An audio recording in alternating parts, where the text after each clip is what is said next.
2, 1, and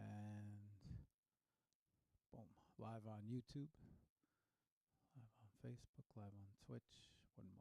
X. Oh, nope. IG. Okay, 3, 2, 1. And live on IG. And then last but not least.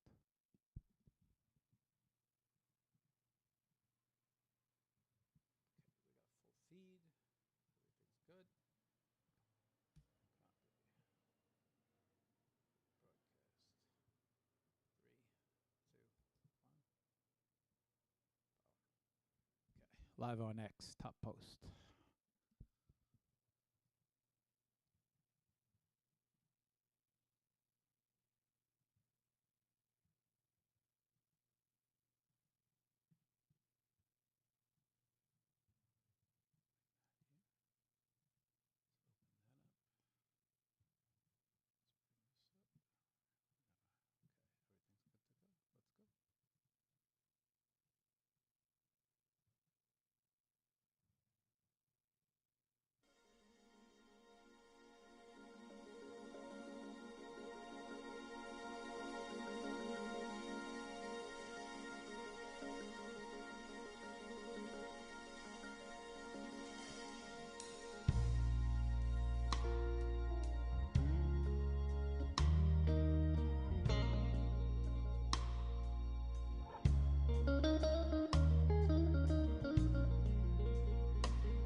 All the time alone. When I am perfectly willing to give her everything she needs. I don't care about her past. I don't care what she's been through. I just wanna feel one night with good. If you're someone that suffers from having sensitive teeth, but you want That's all I wanna do. So baby, if you got that feeling, well, I wanna give you that midnight healing. You know what I'm talking about, yeah.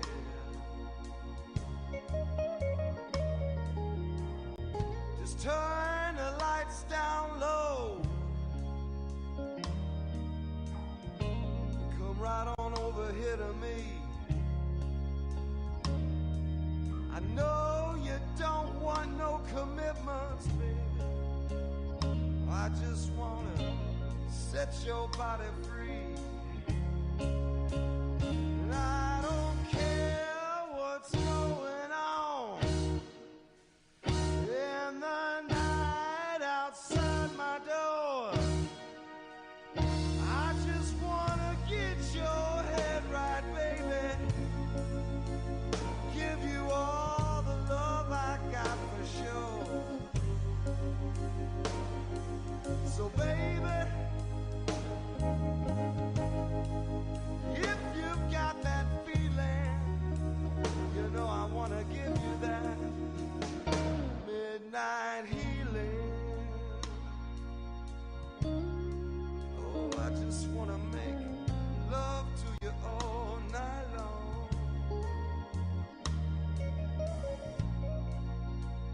Midnight healing, baby. Yeah, you know what I'm talking about.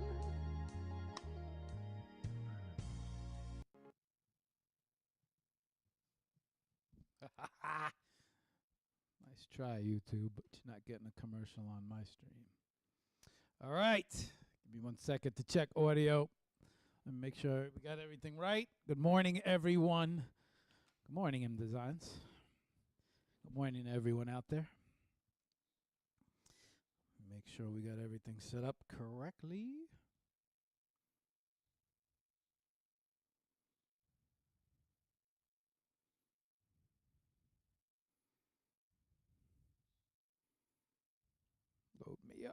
Okay, check one, check two.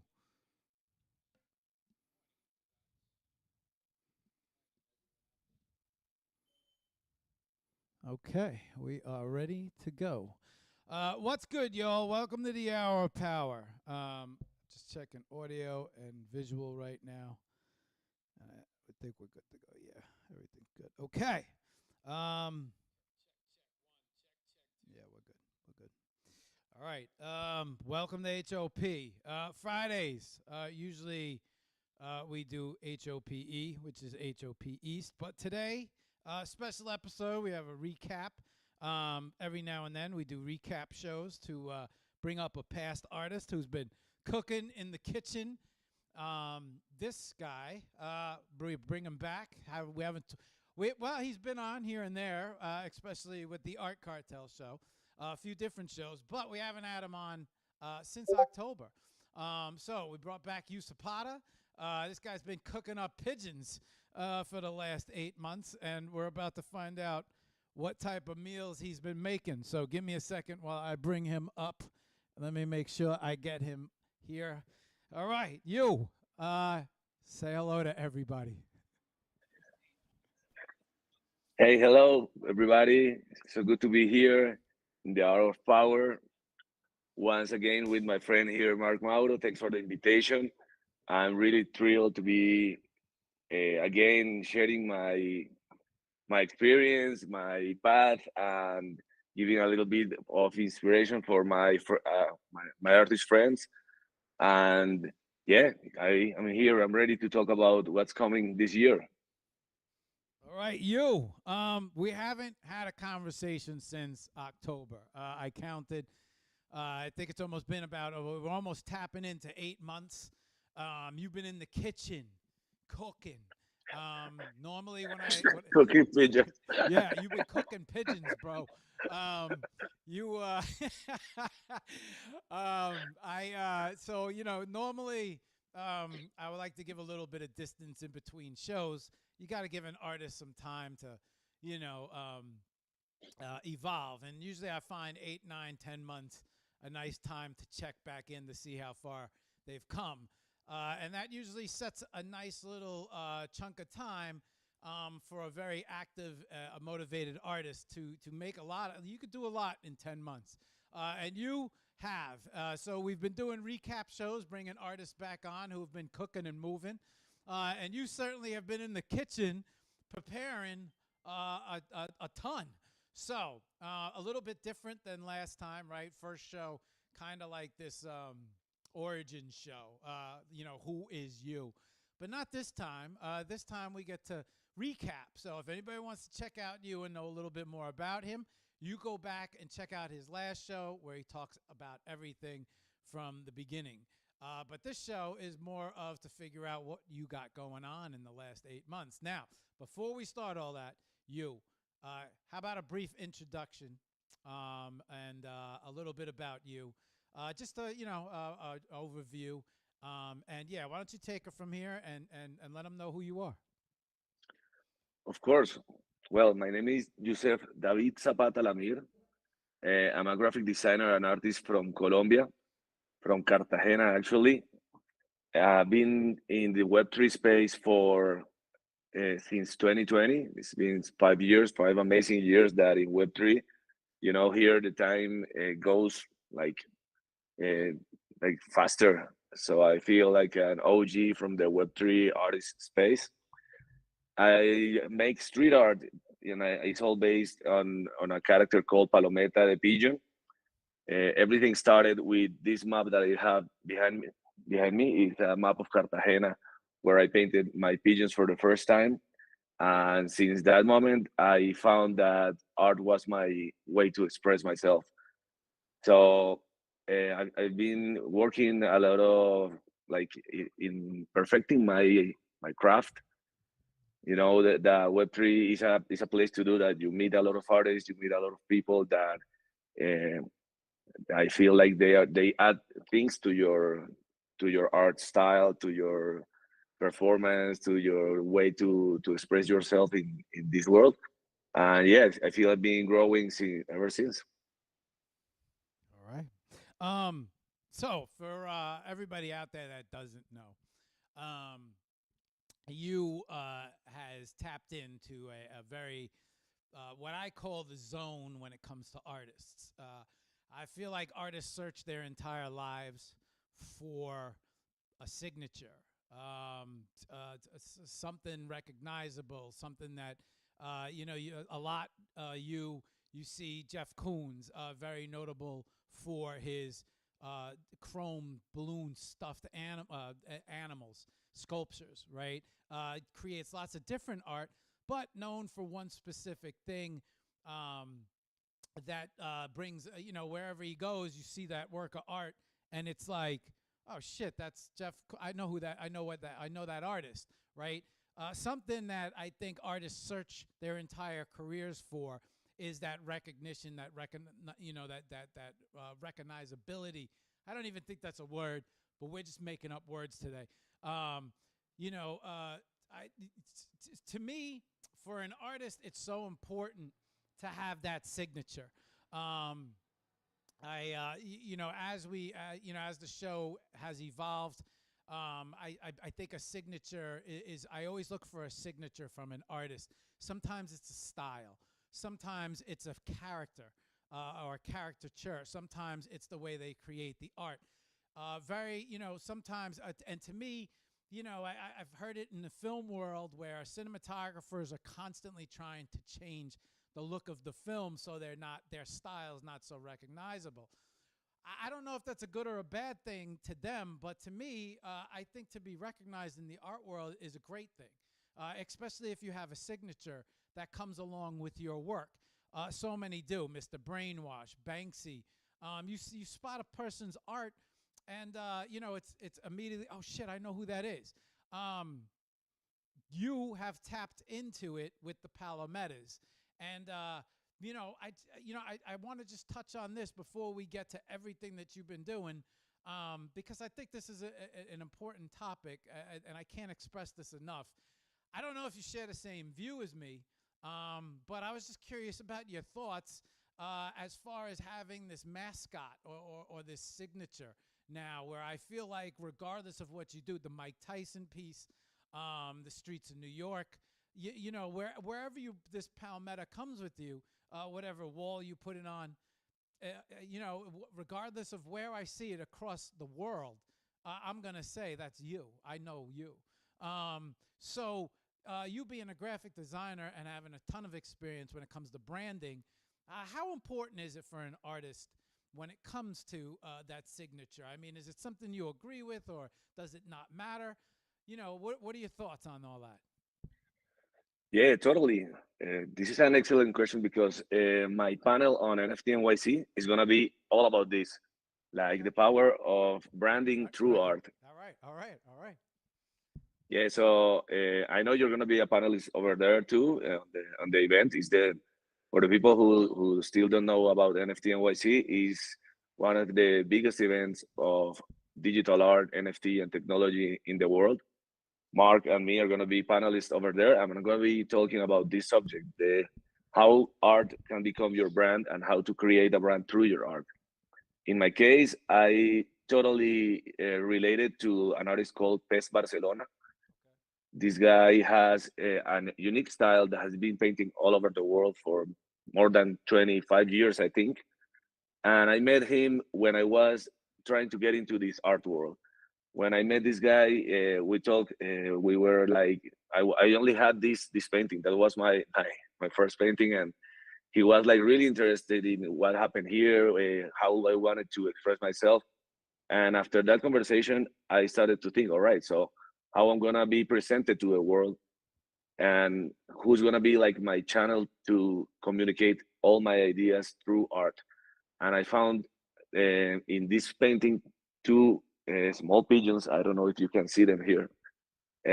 And it was perfect. Like it made an immediately like a click because I felt they express what I wanted to say about the street.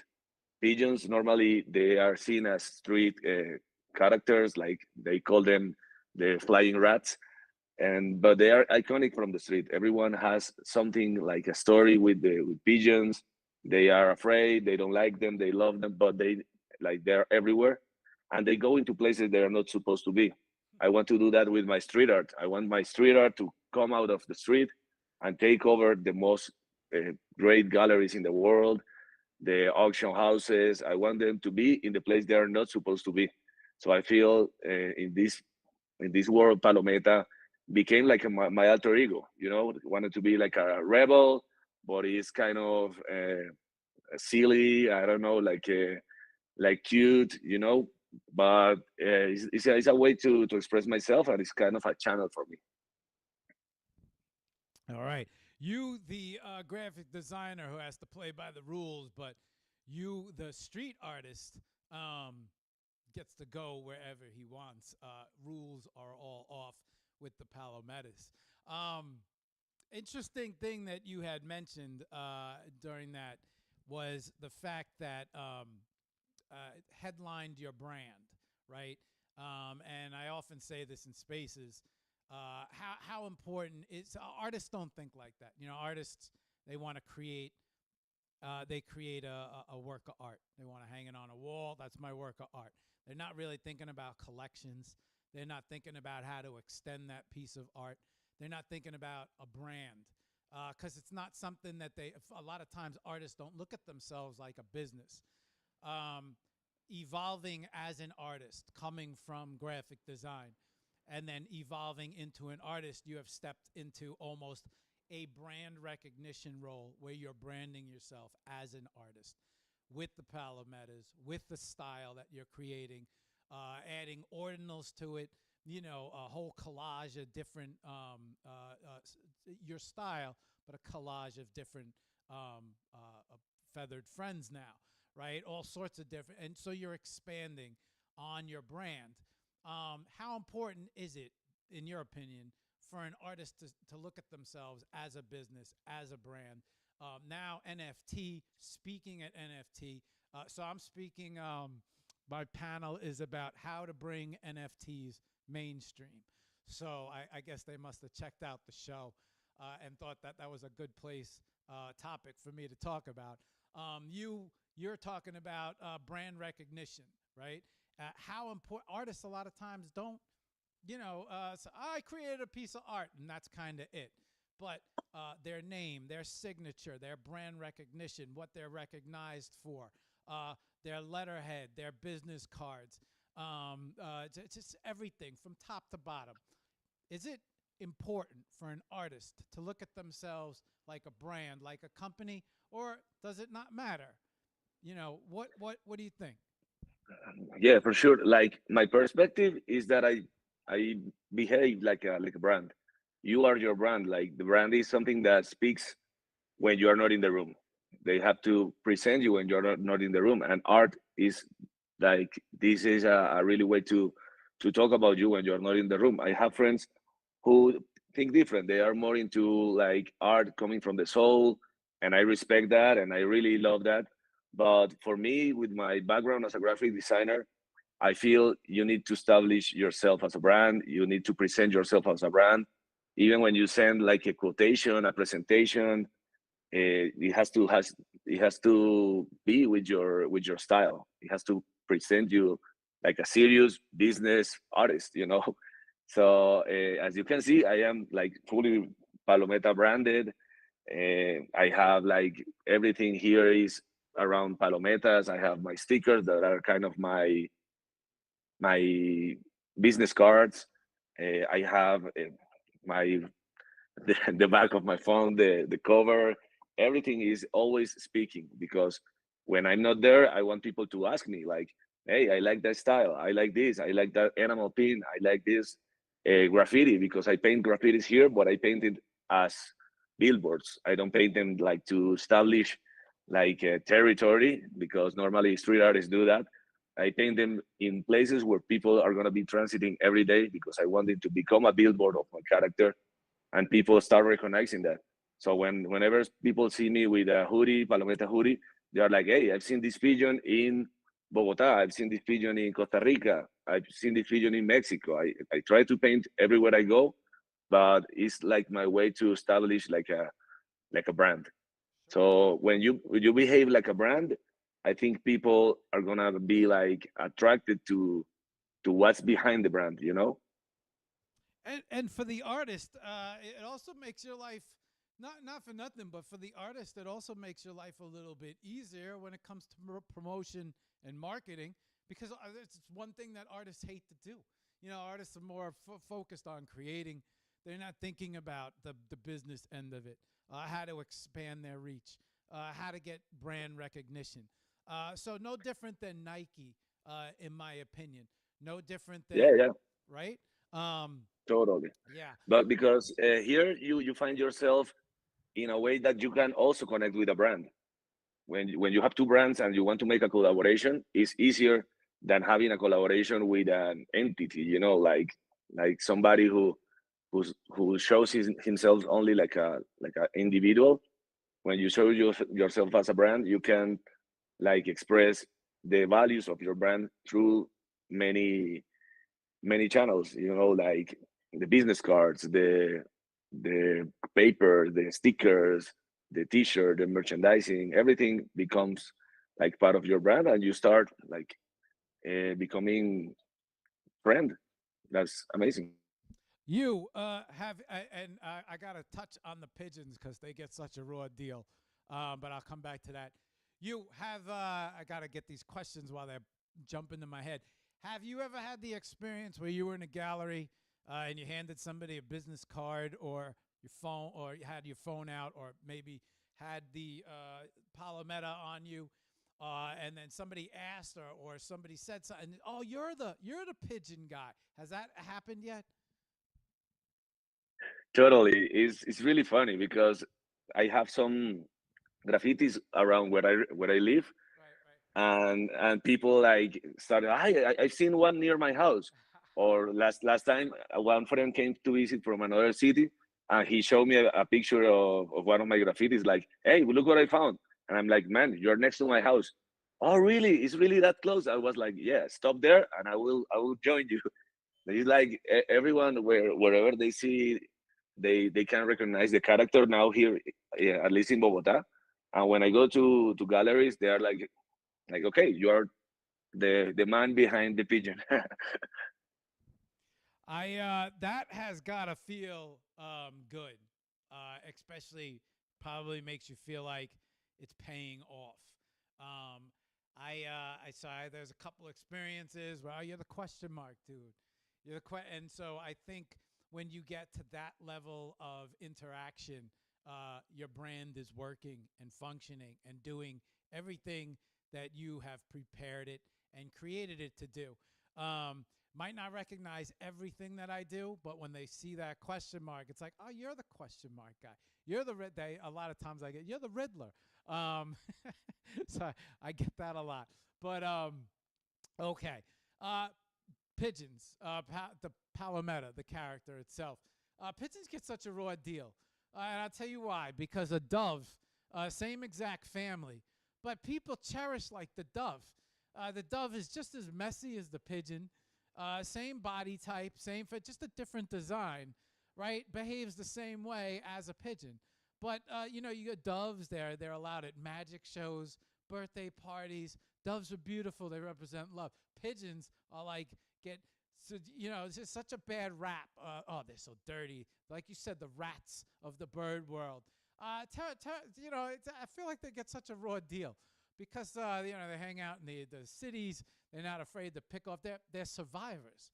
You know. Yeah, the duality of the pigeon, like as you were saying, the doves are like praised, you know, they have religious uh, significance and stuff. Right. Right. But the pigeons are like totally opposite. So it's really funny how culturally an animal becomes something else. Here in Colombia, one of the presidents used the dove as the symbol of peace, and all his campaign was about the dove. I think uh, I could have made like a good word for that president in publicity advertising. I I'd like to see some heavenly palometas. And talking about palometas, you single-handedly changing the opinions of people about opinions around the world, one artwork at a time. So, what have you been up to these last 8 months, bro? Well, I've been really, really busy. I started this year like really, really, really strong with the Mike Tyson painting. I think I was really hyped by the end of last year. The end of last year, I had my first international art residency, like not only international, my first art residency by the One Love DAO community. It was amazing. I painted my biggest wall in Winwood, that is kind of the iconic place for street art, next to amazing artists, Luco, Hudasaka, Atomico, and it was like a boost of creativity for me. And when I arrived to Colombia, I was like, all right, so let's go. We're gonna start this year with a lot of power, with the hour of power, and I went straight for Mike Tyson. I wanted to make this Mike Tyson to express how I was coming this, like, to take this year on, like hitting hard with a lot of energy. And this, I think, started like a big movement in my life. So I went straight for my computer, and I got an email. And in that email, it was a gallery from New York, Bushwick Gallery, and they were inviting me to be one of their 5 artists that are gonna have a solo show this year. So after Mike Tyson, I find this like everything is like really aligned into my life. This exhibition is gonna be my first international exhibition. It's gonna be a solo show in New York. In this gallery, I'm gonna be presenting more than 20 pieces. I'm gonna have 3 sessions of light painting, and it has been aligned with NFT NYC. So in NFT NYC, I'm gonna be showcasing as an artist and also as a panelist, and it's the same week as the exhibition. So it's gonna be amazing. I've been working with that. I also did the Unordinary Palometas collection for Scotiabank. It was the first, like the last year's Christmas gift for their top clients. So that was really amazing because it allowed me to explore into different birds, but that had the same characteristics as Palometa. They are kind of small, badass attitude with a lot of colors. So I designed 20 of them. I launched one today on Ordinals, and it's the Quetzal. It's a holy bird for the Mayans. And also, like, I've been working. I think I'm speaking really fast. Also, I've been developing my first sculpture that I have it here, and I wanted to start presenting it. I'm gonna be launching it in my solo exhibition in New York. So this is my "I don't want to pigeon today" sculpture. Yes, I think that covers almost everything. No, I also I'm having another exhibition that is called Mesh in New York, in Brooklyn, on the 14th of June. And I'll be showcasing alongside my fellows, my compadres from the Art Cartel and One Love Art DAO on an exhibition called Sacred Origins. I'm bringing one of my physical pieces. Actually, the Quetzal is going to be showcased over there. So yeah, I think that covers these 8 months plenty, and I'm really happy and really hyped about that. As you can see, my voice is trembling. It's really weird. Okay, so let's recap here. Um, from the end of the last show, I think you had just, like, I'm not sure if it was your show, the Art Cartel show, but you had just introduced the Ordinals. They were just starting to come out. I think maybe we had shown the first one or the second one, if I remember correctly. Or maybe the first one had dropped. And that was kind of like where I remember leaving off with you. We were just, we talked about not necessarily you, but I remember having YuZapata and Luco on the show. We were also covering everything that took place during that whole Art Basel, and how you guys were involved with that. Not necessarily you, but Obviously you being part of that story because you guys are very close friends, part of all part of the art cartel. So that's kind of like where we left off. Now from there, the whole Ordinals collection dropped. And I want to show everybody. I want an exclamation point on the job that you did when it came to the packaging and the delivering. I thought you did an excellent job with that. The presentation was beyond what you had nice little folders that each piece came in. I was watching that whole thing. I thought you did an excellent job. There was the wall that was the mural in Miami. And then from there, you had the Mike Tyson piece. The show came down the pipeline, and then as well keeping active. You also had what was that? I think right around that time, you guys were putting together. What was the show that you guys were putting together in Colombia? It's the Yeah, the name is Chromaverse. Thank you, Chromaverse. You had Chromaverse going on at that moment. The new year came in, and then off to a hot start. Not only the Ordinal collection out there, the Mike Tyson piece as well.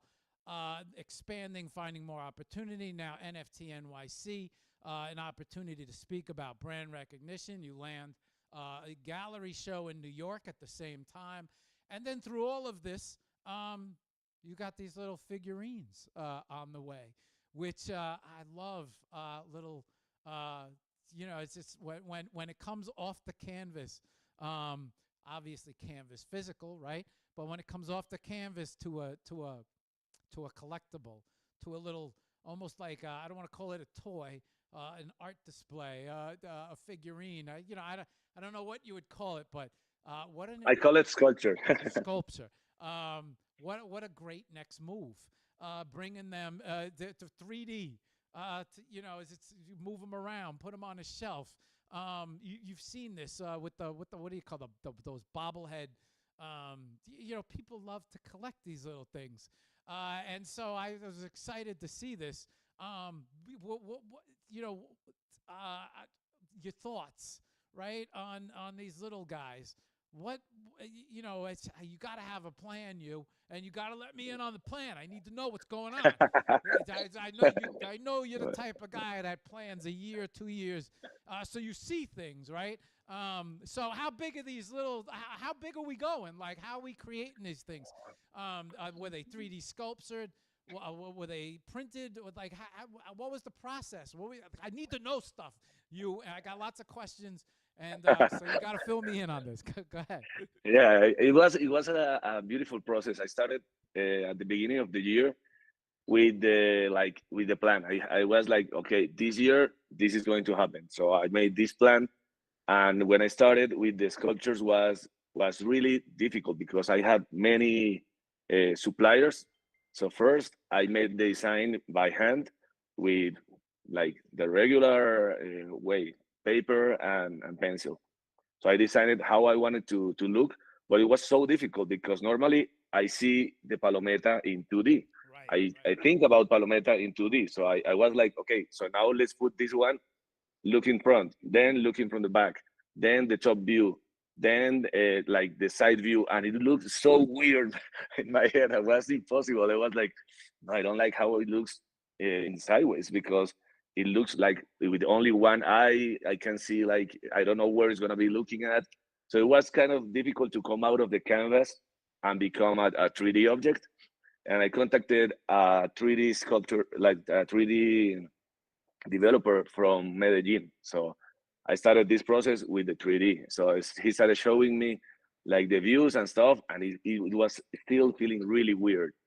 I was like, okay, so I have to like please put it in the same perspective as the sticker, so I can see if it's looking good. So he put it in the 3D perspective, like in this angle. I was like, okay, we're in the way. That took like 3 months. Like he was like going back and forward, like change this. I want to be totally aligned.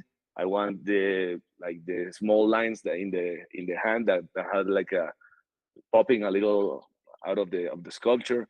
I was really picky with that. I think this guy really hated me for that. You And know, I was, I don't, I hate to interrupt you, but I know how meticulous you are when it comes to your brand, your detailing. I was gonna ask you, how did the guy get? I was gonna say you must have been super meticulous with this, no, and I think he's not going to work with me anymore after after this. yeah. But it was like everything that I asked for, he delivered perfectly. Like he's an amazing artist. I could call him like an artist. And after that, I went to a provider like this. The second supplier was here in Bogota for the mold. So I went there. He made the mold. He like oh, before that I like let me go back a little bit. I had to print it. So I had a cousin who printed it for me, and then I took it to the guy who's gonna make the how do you call the what The mold. the mold. Okay, so he made the mold, but he told me like we can make it a little bigger so it can become like more like I don't want it to be an art toy. After all this work that I've been doing, I wanted to create an art toy and a big sculpture. But after all the work that took making this one, I was like, no, no, I'm going for sculpture, like only sculptures. And when he gave me the first one, it had like a good weight for an art toy. Like it's 1 kilo, and I was like, hey, what happened here? He was like, no, you told me you wanted a sculpture. I made it heavy as a sculpture. Then another supplier is the one who painted. Another supplier is the one who makes the bases. So I have this one that is kind of like a street base to make also this plate that has the name of the sculpture. I don't want to pigeon today.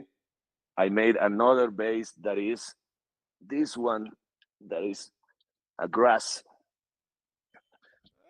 a Hey, grass base that is really cool. Looks so amazing here. that's fake grass? Yeah. Yeah, Oh, bro, and I have you gotta make a street, like you gotta make oh my goodness, you gotta make like a street corner. Uh, check it out. oh, I keep There my you mouth. go. You're way ahead of me, bro. You're way And I ahead of me. made another one that is it has sand, so it's gonna bring like in the box. It's gonna bring this small bag of sand. So the palometa is gonna be sitting in the sand because this is the idea. So all these suppliers, I had to be like going after the one of the other.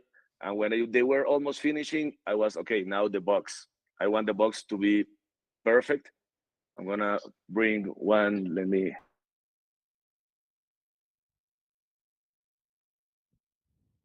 Mute. Oh, Yeah, okay.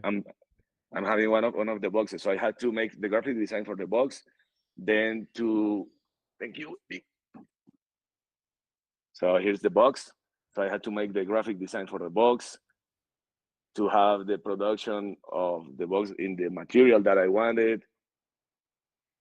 It was kind of this was my graphic design skills here to make it like different, but still I wanted to be like that has the level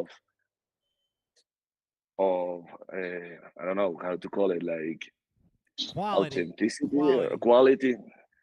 And finally the certificates. So I have them designed, handmade, hand signed. They are all numbered. So I had like all this world around Palometa, around this 3D sculpture going on, and it was the most difficult part was not talking about that. I was like all the time I was like, man, I have this going on, but I wanted to show when it's almost perfect. Now it's perfect. I think this is the first time I'm showing these sculptures in a live stage. I'm glad it's the hour of power for sure. Yeah. And the launching is gonna be on my exhibition. So since you're gonna be in New York, you are invited, and I want to invite everyone who's gonna be in New York for NFT NYC to come to check it out in person. You're gonna love it even more. You could count on me. I will be there. Um, I'm, I'm here, so I will be there. I'm excited to see this. I love So I have an ideal in my head all the time. So as I've seen enough of the art world, had enough experience, been in the art world since 16, 17, 8, pretty much my entire life, really. Since a kid, special, but really got into the art world around 16, 17, 18, and never stopped since. And then seeing a lot of these successful artists, and then being part of galleries and seeing how they grown and how they expand their brand, how they expand their art, you start to develop this. You can see how an artist evolves, and I have this ideal in how an artist evolves. And you're evolving. Just it's just you could see it. You could see the success on the way. Just the way the moves that you're making, right? Let me ask you a question, which I don't know if you do or you don't. Do you have any of the bank ordinal present? Do you have any of those sitting around by any chance? The way you put together the bank ordinal prints? Sure, let me get one. Yeah, yeah. I'm gonna talk about that while you're up. So, you have a special way of. It's not just a print, or It's not just a sculpture. It's the packaging. It's the putting the entire thing together. It's the presentation. I often speak about presentation. People remember presentation when they get a piece of art, the way it shows up. You not. It's not just a print. It's not just a toy, right? That's a toy. It's becoming more. It's packaging, it's presentation. It's I have mine around here as well. It's the certificate of authenticity, right? You see these things when it comes to a very evolved artist. You see the gravitation, you see the evolution of the way where they gravitate to, because once they're in that art world, they're seeing what everyone else is doing. You are taking your artwork, you're presenting it. Even your presentation is art. So you obviously have you're in the zone when it comes to presenting. I wanted you to show everybody the way you put together the ordinals on that packaging, because when we talked about it last time, it was just about to drop. But like now, I want you to show that the way you presented those. Go ahead. Go ahead. Go ahead. Here, check it out. So I had this made with my logo, and I think it's called in I don't know how to call this finished. It's not I think embroidered. it's embossing. Am I saying? Embossing. Am I Yeah, I saying it think right? I don't want to. in Photoshop it's embossed. I think. Okay. Okay. Uh, and there you have, sorry, the the pieces came here. I don't have one in the moment. The certificate, my bio here with a QR where you can go to my social networks. I have to change it because now I have a website, and the prints were like I have mine framed, and they look amazing. This one was like hand embellished, as I like to call it, and they all came with that, like stickers, the certificate. It has this folder. They came inside of an envelope that also had my logo and the Scotiabank logo. It was an amazing presentation because it was for the top level customers. But for me, all my collectors are top level, and I would try to bring this presentation to everything that I do. It's an important question here. Why is it so important for you? You, um, why is the presentation so important? I mean, most people, they deliver a print, right? Most people, you get a little box and whatever comes in it comes in it. But you are going way beyond that. Your presentation of your art is even a presentation. Why is that so important? I mean, you've touched on it before about the level of quality.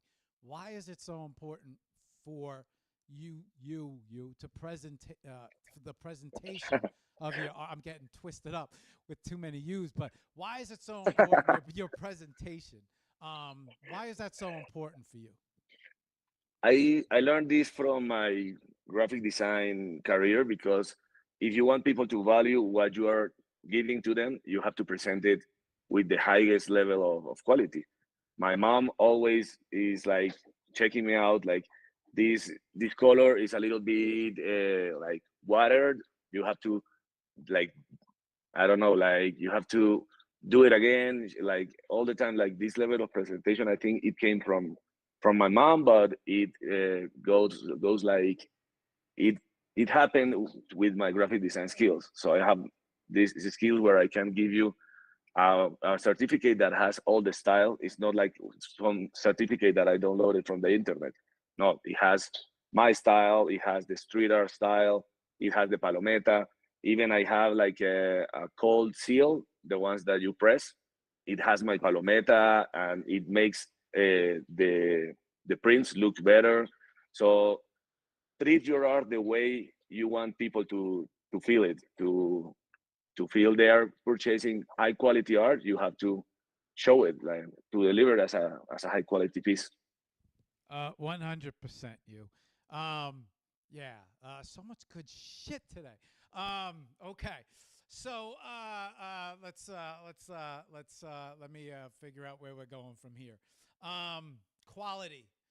My father was a professor, doctorate. He worked with Edward R. Deming.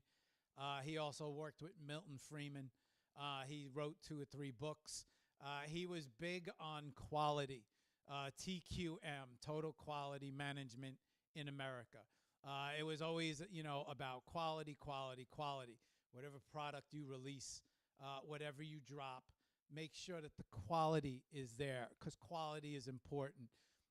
It took me many years to figure this out, but after, you meet so many people, hey, you got a card. Hey, you got some, and you see someone's business card. You see someone's, I always, a business card. First thing that I look at, website, presentation. I look for that quality because that quality says something. That quality says that you're proud about what you're creating. You take a lot of pride in your work of art, in your product. Product is a better word right now to use. You take pride in your product. Your product is your art. Your art represents who you are. You take pride in you. You take pride in the way you take care of yourself. It all comes, believe it or not, from that business card. When I'm looking at it, I'm saying, how proud is this person of who they are? Because this is the first thing that they're handing you. That business card is the first print or the first work of art that you're giving someone, right? Here, contact me here. That's the first canvas that you're handing to someone. So it all starts from that letterhead, that presentation, that embossed seal. My first business cards were shoddy as shit. And then someone handed me, oh, they were terrible. And someone handed me a foil card. And the minute I saw the foil card, I was like, what the fuck? That's it. My Yeah, question but was, you say, as you're saying, like it costs money to look that good, and when somebody receives this, they are like, this guy spent a little extra money right, making this look amazing. I'm right, gonna save it. right. I'm gonna Yeah. like Yes. cherish it. Yes. Yes. And when they save it, they hang it on a wall. They cherish it because it's like they might never call you, but they still have you, your logo, your brand, your card. They save it. They put it in a little pile. So really, this is a great business card. Might never call you again, but every time they go flicking through their business cards, oh shit, I remember this guy. I remember they immediate, right? So really important. Um, you're in the art world. I'm sure you watch a lot of whips, TikTok, IG. You've had to come across this guy. Have you come across the artist who he punctures holes in his canvases and connects his canvases with rope. Have you seen this guy yet? No, I don't think I've met this guy or Okay. seen his work yet. Not sure if you came right. Maybe came across him online. Oh, so there's an artist that his name's escaping me at the moment. He punctures holes in his canvas and he implements this 3D realm. Right. He takes his canvas from 2D to 3D. Sometimes there's a person holding, right, and then there's another canvas below, completely separated. One canvas, two canvas, but the rope comes down through the canvas. Oh, right. I've seen it. Yeah, You know who I I'm know talking. what you're talking about. There are also canvases that have like the frame is like burnt Right, because he right. painted like a Star Wars ship Yeah. shooting at it. Okay, so there's two guys. That's the other guy. There's another guy, completely different style. Like, I know. Yeah. There's the other guy who burns the frames. The Star Trek. He brings the art outside of the frame. If he cracks the glass, the guy inside swings the bat, and then he busts the glass on the frame.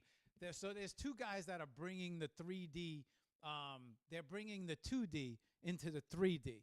And it's a very interesting work. But the point was the guy with the ropes, the way he even packages his art is art. The way he we'll talk about that in a second because that's very important for people to know too. I would love to hear your thoughts on that because I have artists in the world who talk about this all the time, and we're going to touch on this next. But even the crates, the way he ships his canvases to people, his crates are painted with everything, his packaging, just when it shows up at your door, you don't want to throw the crate out. You don't want to destroy it because the crate is painted and has his name on it. And he does such a beautiful job when he ships these works of art. You have to get your work, your art, your canvases, 20 pieces to New York. Also, somebody buys a canvas or purchases a canvas. I could just already tell from the box that you created for the PALOMETA, the sculpture. It's bringing these 20 prints. How's that going to happen? And not only that, but shipping prints and physicals for you. The packaging around these things. Already we got to see the packaging on the PALOMETA. You've taken the art even to the packaging. Bringing the prints to, and this is something I was just curious about. Are you prepared to bring these 20 prints to New York? How's that going down? And then They're already they here. already they already flew to New York last month. Okay. I took them out of the frame and rolled them all. I had to send two cylinders, like 1 meter big, like really big shipping there. I sent two of them. One of them was delivered to a different address. So the galleries had to look at the photos where they delivered it and like go door to door, like, hey, did you get this package, this package? So she got it back. She's really amazing, Gina. I've been thrilled to work with her, and I'm bringing more in my luggage. I have to bring two sculptures that are already sold. I'm bringing the ones that I'm going to be showcasing. I'm bringing two frame paintings too. I'm bringing screen prints. I'm bringing a lot of things. So I've been like crazy. I have to start packing. I think right now because I'm traveling on the 17th, and yeah, bringing all this it has been like a really real big challenge for me because like this is like traveling with children. You have to bring them, like really take care of the packaging and Right. stuff, and to be tracking the DHL shipping has been really cool experience.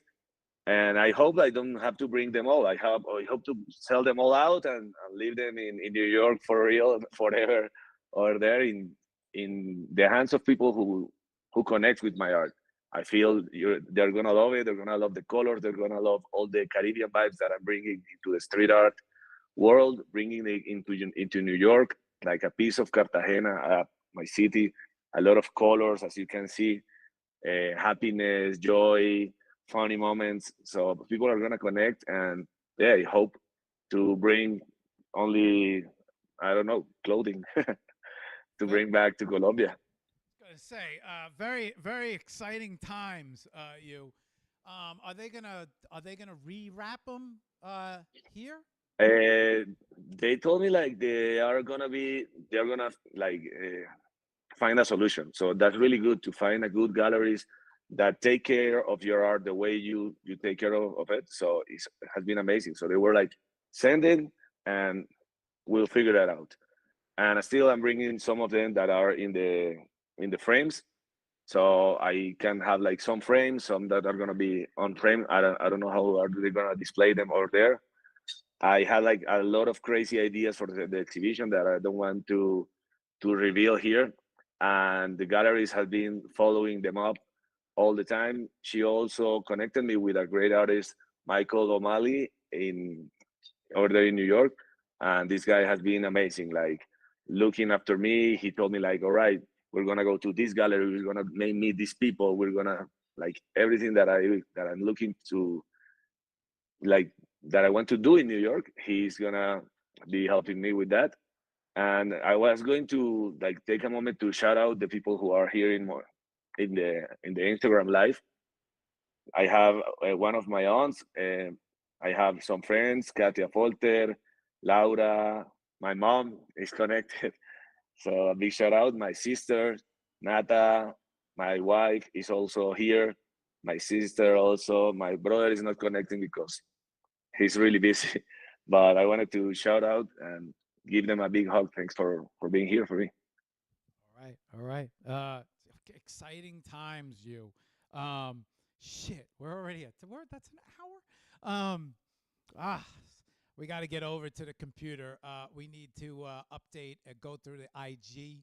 I want them to see the ordinals that will all release the collection. I don't know if you. Sounds like you've been very quiet.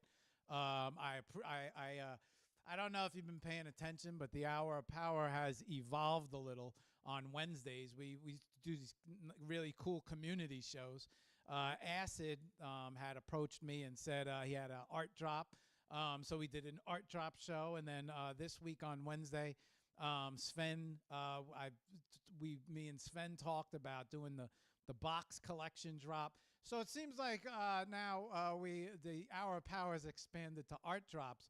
So the fact that you have showed and premiered this your Palometa in 3D, your sculpture, I'm genuinely excited about everything that's evolving for you. It's nice to see the evolution of an artist.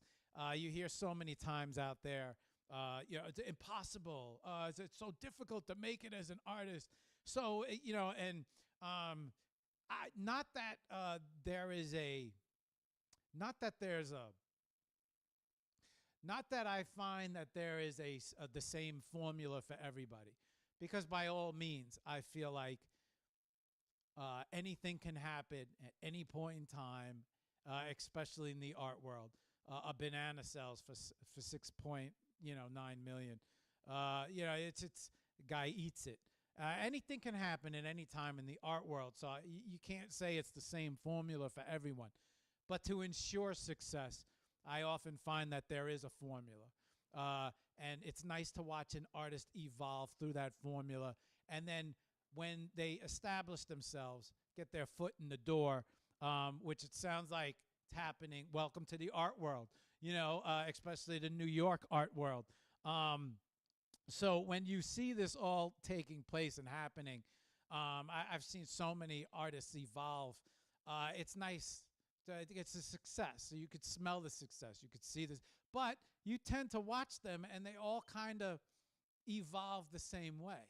And then you start to say to yourself, that's and you wonder, is it the art world opening up its doors and assisting you and saying, hey, you want to make these moves, you want to check out this gallery, these are the people you need to know over here, this is who you got to get to know, right? That information is passed down, almost like grandfathering you in or welcoming you to the art world, especially when it comes to other successful artists. That's where you find the biggest source of inspiration, information. Artists who are willing to, guide you through the world that they've already succeeded in. And that's, real genuineness. That's technically what this planet is supposed to be about, helping others, especially throwing back an arm to pull the next artist up. So when the doors start to open, but I feel like to get the doors to open, there's this formula. So to see the formula, and without even talking to you, I mean, we don't talk every day. We follow each other. We say hello to each other, but it's not something where we have the, what are you doing today? What are you doing? So, but to see your evolution, I already know what's going on in the background. It's to see the way your career is now flourishing. The gallery show, the sculptures. It's like, shit, he's on the path, man. It's in my mind, in my opinion, right? Like I said, my opinion isn't something that it's you don't have to agree with me, because it doesn't matter what you create. Could be one thing and boom, you're on your way. It's the luck of the draw. But to ensure that success, I often tend to find that some artists follow this path. And then it's like, oh shit, look at that. That's just starting to happen for them. So it's nice to see, because it's hard work, or you got to know the right people, or I just think it's a matter of getting the attention and getting it correctly and branding correctly, to the point where someone on the other end of the world is saying, oh, you're the pigeon guy. All right, I know who you are. Oh shit, this is you. Oh, this is you. And the next thing you know, you're like, yeah, I got it right. I got it right. Yeah, totally agree with you. It's as you were saying, like it's a lot of work, but it's work that you enjoy. You are doing everything for your art. You are doing everything for yourself. You are building a team that is helping this to happen. So yeah, it's a fun ride. For me, it has been really really fun. Belief in oneself as well. Are you still the graphic design, and so are you still working the company, or how much Yeah, time? Yeah. Okay. So I'm still working with my company okay. every day. I take I don't know. I like to make my schedule every week. Like I'm gonna have this time for art, this time for company. With my company, we launched an ordinal collection for UNICEF. I think I told you about that the last time, but now we are already selling the collection. Has been really good. We work with experts and with Trio for this. So also my company likes always to give something back to the planet and to the people. So with this collection, we are giving some we're saving lives in some parts here in Colombia. So it's really good to work with my company too, because it's a way to give back through creativity. Um, Really quick, and then let's head over. Let's bring the past posts and collections and everything that you got online, and we'll run through it for a half an hour. Really quick, how do you balance, you know, uh, family, personal, business, and then art, right? A lot of, I don't have time, I don't have this, I don't. What's the time look like when it comes to balancing, as far as like how do you decide how to balance your time? How much time do you dedicate, especially when it comes to um, something like the sculpture, where it's going to take a lot of your time because it's something different. You have to learn the process. You have to learn the materials, and knowing and how critical you are when it comes to your artwork. I know that you probably want to learn everything about it before you decide to design it, and then you want to see the final, then you want to release it, because it quality, and you could just hear it. I don't think you want to release it. I've never seen you release anything half-fast. I've never seen that happen with you. Is that everything that's released well thought out, well planned. So when it comes, I know how much time that takes. So I have question mark sculptures. So I know how much time it takes to, not only learn the right way to do things, not only learn the right quality, the right material, the right process. You said yourself, 3 months to create the 3D, sculpture. Back and forth. Change this, change that, change this. Make a tweak on that tail feather. Make the eye looks a little different, right? So, how do you balance?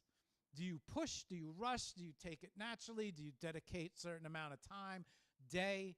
How do you fit everything in? Well, on the daytime of a normal week, I work like a normal schedule for my company, making designs, having meetings. We are working in a lot of new brands here. So it's really cool to start a brand from zero, and it takes time. So for me, I have my company time, but I feel like the answer to that question is to give 100% in everything you do. So if you are in the company, you are focused in the company. I don't open X. I don't have like anything to do with art in those moments. When the night comes, like around 6 7, I already have painted some spray paint outside of my house because I can't paint in my house anymore. I damaged all the floor, the floor last time. So now I go in the afternoon, paint my spray. In the night, I put it here in the table and make the markers. So I can be working daytime as a graphic designer and nighttime as an artist. And in the weekends, I'm all about family, friends, like having a good time in everything you do and giving 100%. So for me, that's the balance. The balance is enjoying every moment and focusing on each one of those things. My dad taught me that a long time ago. Like you have to focus on what you're doing at the moment. I'm not a multitasker, not at all. So I have to be like focused on what I do, and that's I think that's how my time is well spent. If I'm going to have a meeting with my associate to create a new logo, we take like all the morning. We make like brainstorming, sketching, and stuff like all morning, and we don't even open our cell phones. And when it comes to the night, if I have the space, I don't have anything to do with graphic design. I'm in the space. I'm talking to people. I am talking about my art. So yeah, giving 100% in every moment. I also want to touch on. I think you're going to agree with me. A lot of people, when it comes to the internet, when it comes to art, when it comes to following supporters, getting information out there, people will say, you'll hear this all the time. Uh, Content is king. Post every single day. Get some. It doesn't matter what you do. Get it out there. So forth and so on.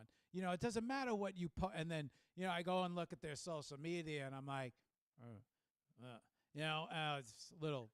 Yeah, I don't want to see that. Right, right. Uh, Quality over quantity. And you've not saying that the quality formula doesn't, not saying that the quantity formula doesn't work. You put enough shit out there and people are going to eventually notice and watch. However, not something that I ever wanted to, I never want shit to represent me. I never wanted to be that guy that, if I'm going to drop something, if I'm going to create something, if I'm going to post something, I want to make sure it's 110%. I take my time. I believe quality runs a lot further than quantity. Even though quantity gets out there quicker and faster, I feel quality is what travels further. I know already where your head's at, and people probably already have the answer to this. But when it comes to, it's 110% in everything. You also mentioned this with the sculpture, right? You didn't want to post anything until you were 100% sure. You want to touch on that real quick, and then we'll head over and start showing everybody, getting everybody caught up with everything you've been doing. Yes, like your show, you make everything look like perfect. Like when I first saw your show, I was like, man, this guy is on Twitch, on YouTube, on Instagram, on X, and they all look perfect. Like they all have their style, their hot. Like you can see all the work behind that. So I feel I have to step up. Like you learn from people who make great content like you, and I meet up with Hudasaka every like one day in the week to plan what are we going to post for NFT NYC with the art cartel. Where are we going to record the video? La, Yesterday he came here and we recorded some part for NFT NYC. Like we want people to see what is gonna happen, but we wanted to look at it and say this is so cool. This is Right, well done. This is right. they are not like taking a lot of things out, just like good quality content that I can enjoy watching. So it's also something that is speaking about your art, about how you behave. I'm going to go out on a limb here and say that you haven't changed your formula, and you've been around for a fair amount of time and have a fair amount of experience to the point where you haven't changed. Not only not have you haven't changed, but a big part of the art cartel. Um, I don't grow old. yeah, yeah, right. You quality quantity never seem to override your quality, right? So it's what am I trying to say here? You didn't change your mind when it came to promote. A lot of people I feel fall into that social media trap of let me just get something up. Let me just get something up. Let me just post something for. You haven't fallen to that desperateism, that area of desperateism of I need some internet attention. You've always stayed consistent when it comes to I'm going to release something, and when it's ready, I'll hit them with it. And you've had that confidence. And obviously, we would agree, but you can see it, right? You could see it. The show. A lot of people think the show, oh, it's the first year on X. Like, yeah, but it was 7 years. It's the show's 8 years now in the making. There were 7 years of me trying so many different things and, just making sure the quality of the show is there before I actually brought it mainstream, right? I wanted to make sure when you looked at the show, it was like, what's this guy doing? I've never seen anything like this. So I'm gonna move over to the computer. You hang on. I'm in my process of moving on my way over here. Um, but what I guess what I'm trying to say is I admire and applaud the fact that you didn't cave to social media, right? Somebody starts to get hot, somebody starts to fire up, you start to see them get that web attention. Web attention, I've often said, a drug, sometimes worse than, um, real drugs. You could fall into a trap of just posting, posting, posting, posting, posting. And so next thing you know, you're posting shit just to get out there because now that attention has caught you. You didn't fall prey to that. And, it's just now that web attention's coming in, and it's like, you know what? I'm still going to keep the quality. I'll post when, I'm ready. And that I think is super important because a lot of people fall into that trap where they're now making art not for themselves, but for the attention of the internet and the acceptance of the internet. And when that changes and that clicks, you become a different artist, a different person. Your morals have been corrupted because now you're creating for attention rather than the love. And I haven't seen that with you guys. And that's important. That comes from somewhere. And that's a very significant thing that I always wanted to touch on.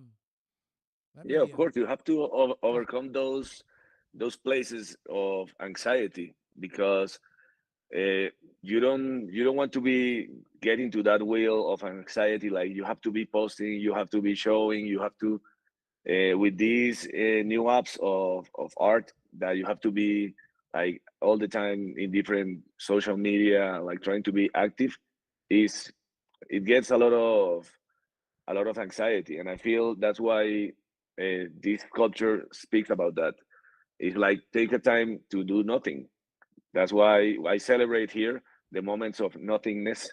I like to call them like that. And it's like, yeah, take a time to chill, to just like stay in your mind, stay quiet for a little while, sit in the grass, sit in the street, sit in the sand, and just be there. You don't have to be what people want you to be. You can be yourself in that moment. That's Oh, what's I don't want to pigeon today that's is about. you beat me to it. I was just about to say, make sure that you don't want a pigeon some days. Um, take the shit. You beat me to you. You're ahead of me. So that's a really good thing. Yeah, I don't want a pigeon today. I would imagine is that chance to take a breath, to breathe, to meditate, reflect, right? I often reflect, look back. So, yeah, good stuff. Okay. All right. So I have your X up next to you right now, and it has a link tree. I'm going to bring up the link tree, and I want to kind of go through everything that we talked about maybe 8 months back. Where you think IG is probably the best place to surf through? Yeah. Yeah, sure. On Instagram, I am like updating all the time. Also on X, but I have like a lot of retweets on X. I like to retweet my friends all the time, so you will find like a lot of things before finding what you're looking for in my feed. All right, I got your website up as well. New website. Yes. Okay, we got your website up. It was designed by my company, by Active Studio. Here you will find like my latest work, a bio, what is going on with me. Like you have to have this central place where people can find everything about you. And I learned this from Nathan Bond. He gave me like a he's kind of a mentor for this, like how to organize my my art world. So there's a website, then comes all the social networks, the order that you want to see the content in the social network. So you have to be organized so people can find things about you easy. If they want to get to purchase a painting or to contact you, to make it easy with only one click or two clicks. You have been busy on IG clearly. I'm trying to pick up where we left off. I think that let's see, Road to There's Miami the Mike Tyson. The Mike Tyson is up, I think. is well. I want. Let me just check back here. What is? When did you post this? This is right before Miami, October. Okay, yeah. I'm taking it right back to our last show. Um, which probably would have been the last thing that I showed on that show. Uh, if I let me just check the date. I think we were October 16th, was it?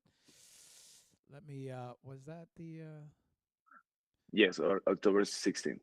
that was our last show, right? Where are you? Okay. So I'm taking the IG right back to the I'm just as meticulous as you when it comes to details. I'm going to take it right there we go. October 18th. Okay. So the last time we talked was October 18th, and I would imagine that that would have been the last post on your IG. And where are we? October 1st. Perfect. Okay.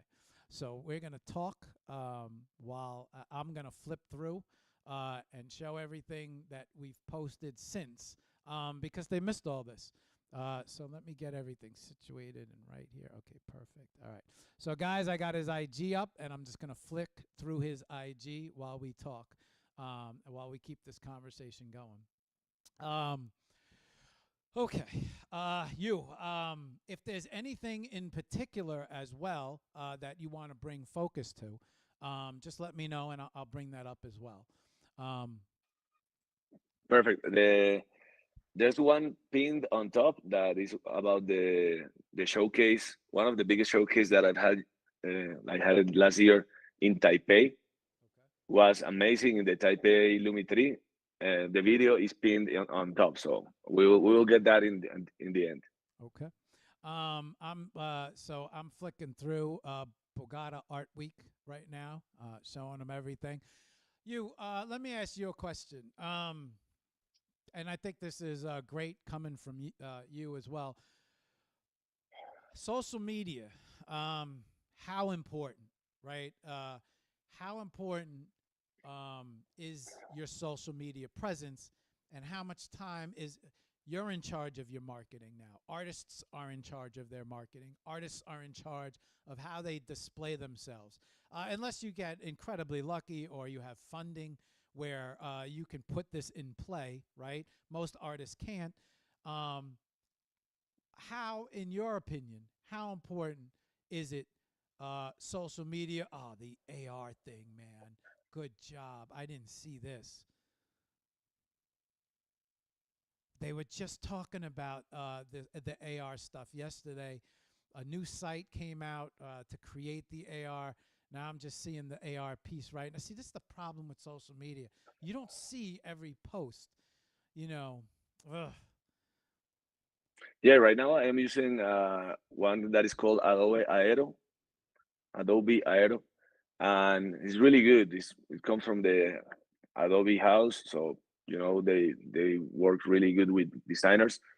So yeah, this one was made for one piece, an important piece, the NYC gangsters that is painted over a map of the metro of New York. So it's really cool, and it's bringing a lot of memories. And well, what is going to happen in 2 weeks? I'm gonna be there in New York again, so it's really amazing to see the gangster popping up right now. And we're gonna talk about this in the panel. I'm with Superama, that is an amazing artist from Venezuela, and YuZapata in the same panel. So we're gonna talk about how technology is also helping us to become a brand. People, when they see me here in Colombia, they are like, "All right, this guy is also somebody who knows about NFTs." So they come to me and they talk about the NFTs, and how this technology has allowed me to grow as an artist, as a person, and to reach audience all around the world. Over time, um, you have adapted so many different styles. You have the physical styles. You have now you've expanded the physical style to digital. Um, then creating the ordinals digitally, and now you've expanded not only digital, canvas, physical, painting wise, and now to the sculptures, um, which it's you're not staying in one style, right? How important is that for you? Especially, how important is that for every artist? Should they explore naturally? Should they stick to one style? I mean, it doesn't seem like now the AR you're incorporating and not only that, but you are an artist when it comes to editing, creating these little clips, social media. That's important to Yeah, say. they look cool. Thanks. That's really good to hear. You don't normally get that feedback. Like, people are like, "All right, you made a painting," and I'm like, "Okay, I made a painting, but I made a video of how I made that painting." That's Right, kind right. of difficult. And yeah, I think exploring is really important, and collaborations are like the main advice that I can give to any artist. Collaborate with an artist who has a different style, and you will enrich your own style. You're gonna learn.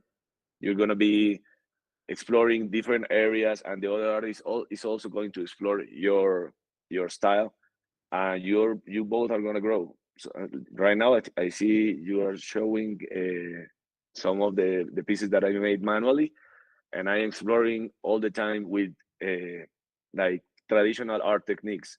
like the golden sheep, like all the oil painting. Sorry, and they all come from my mother. She's a self-taught artist, and all the time she explores and she learns on YouTube videos. She goes to courses, and all that knowledge comes straight to me. So when I have like some painting that I feel that is missing something, I go straight to her like, "Mommy, I need like to make this glow a little better, to pop out of the canvas." And she's like, "Okay, mijo, here you just do this like really fast." I'm like, whoa, that's like an encyclopedia for me. You definitely don't restrict yourself, right? You try different. I love like you don't allow yourself to get horse blinded, right? Horse blinders, right? They put because they want the horse to go straight. They don't want it to get distracted. They don't want it to get startled or scared. So they put horse blinders on it so they could focus it just to walk straight. You don't walk straight. You're constantly looking around. Gold foil. Let's incorporate it. I like the doily.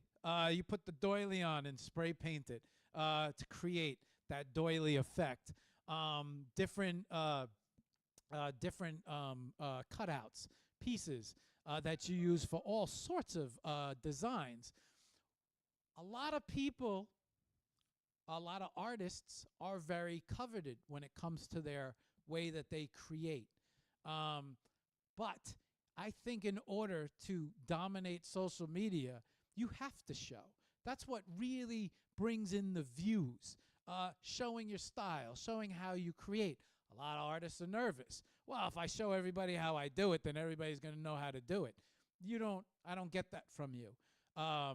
And I know Yeah, you why. get that all the time from traditional artists. They are gatekeeping all the information. So even with the sculpture was kind of difficult because every artist that I ask about, hey, I love your sculptures. How did you get them done? They were like, no, it's really difficult. The process, la la la. They don't want to share the information. But in Web3, you find that it's a different species. People are all the time like, well, like yesterday, I was in a space and I was talking with Anna Subarev, that is a great friend, a great artist, and she was like, "Oh, you haven't done this thing on Drip? Let me show you." And she stopped the space just to teach me how to do something on Drip. And I was like, "Anna, okay, let's stop it here. No, I'm sending you the information right now on Telegram. Like, you want to share the information because that's the way we grow together." I feel that spirit of the Web3 space is so beautiful because we are all the time thinking in community. One Love DAO community, we are all the time growing together. We are bringing exhibitions. We are sharing the open calls. Like getting to be showcased here in the gallery is so difficult because people are gatekeeping that information. Like, no, I don't want to share my collectors to you or introduce my collectors or Right. my galleries to you because maybe they're going to prefer your work. That's kind of an insecurity that we have to overcome to grow. Thank you. Thank you. That's what I was getting at. The fact that you should not be insecure about your knowledge. Uh, I think a lot of people create something, they show how they create it. Next thing you know, there's some guy on the opposite end of the world doing the same thing. Now all of a sudden it's like shit, like shit, but not only that, let's say something you create becomes a trend. Now it starts to trend between all artists, right? Where you were the only person who created that in the beginning. Good or bad? What do you think? Being a trendsetter, I think it's a great thing. Yeah, Go ahead, go ahead, go ahead. it's a great thing. It's a great thing because, well, as we were talking about social media, if you are sharing this information, you have a date, and also in the blockchain, you have this kind of authenticity. I was the first one who posted about this, and then started to trend. So it's really cool. I feel when you get haters, when you get copycats, you are you are doing it. Right. You are making it big. I think so many people get turned off, which is why they, veer away from social media. You don't. You're out there, you're showing everything, your technique, your style. You're not sitting there, you know what, they're going to steal this. Next thing I know, somebody's going to have YuZapata. You're not sitting around worried, right? You're not worried about what someone else is doing, and that is a big part of artists. They're very concerned. It's focus on you, focus on you, right? Focus on your style, and push it forward. I've often said that. Okay, somebody duplicates the. Go ahead. I dare you to duplicate the hour of power. I'll make it better. I'll right. I'll. Yeah, you're challenging yourself in that moment. Right. Like, all right, you want to copy this? Just like hold my beer. Right, right. Yeah. I'll push even harder to be even more creative. And so I think that's an important thing to touch on. An artist's confidence in their creations, an artist's confidence in their ability to create originality. Um, Question. AI. Um, Have you implemented it? Are you afraid of it? Have you used it? Is it something that you ventured into with an open mind? Or is it something where it's, oh my God, somebody's going to recreate my style on the other side of the planet? This is the worst thing for us, right? Thoughts on AI? No, I welcome the technology because it's happening and you have to embrace it. So totally, I did I think you're gonna get there. All the teasers for my sculpture were like the scenes and like the step by step were made on AI. Like I use it as a tool.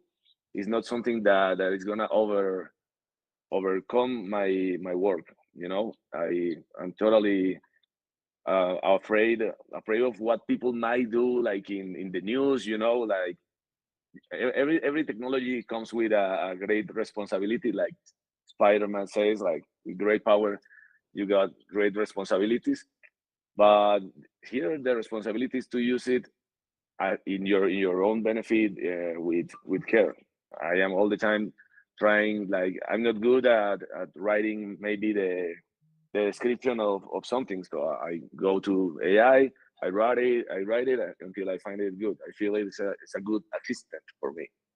But for the creativity, you can't like stay in only with what the AI is saying. You have to complement it with your style. What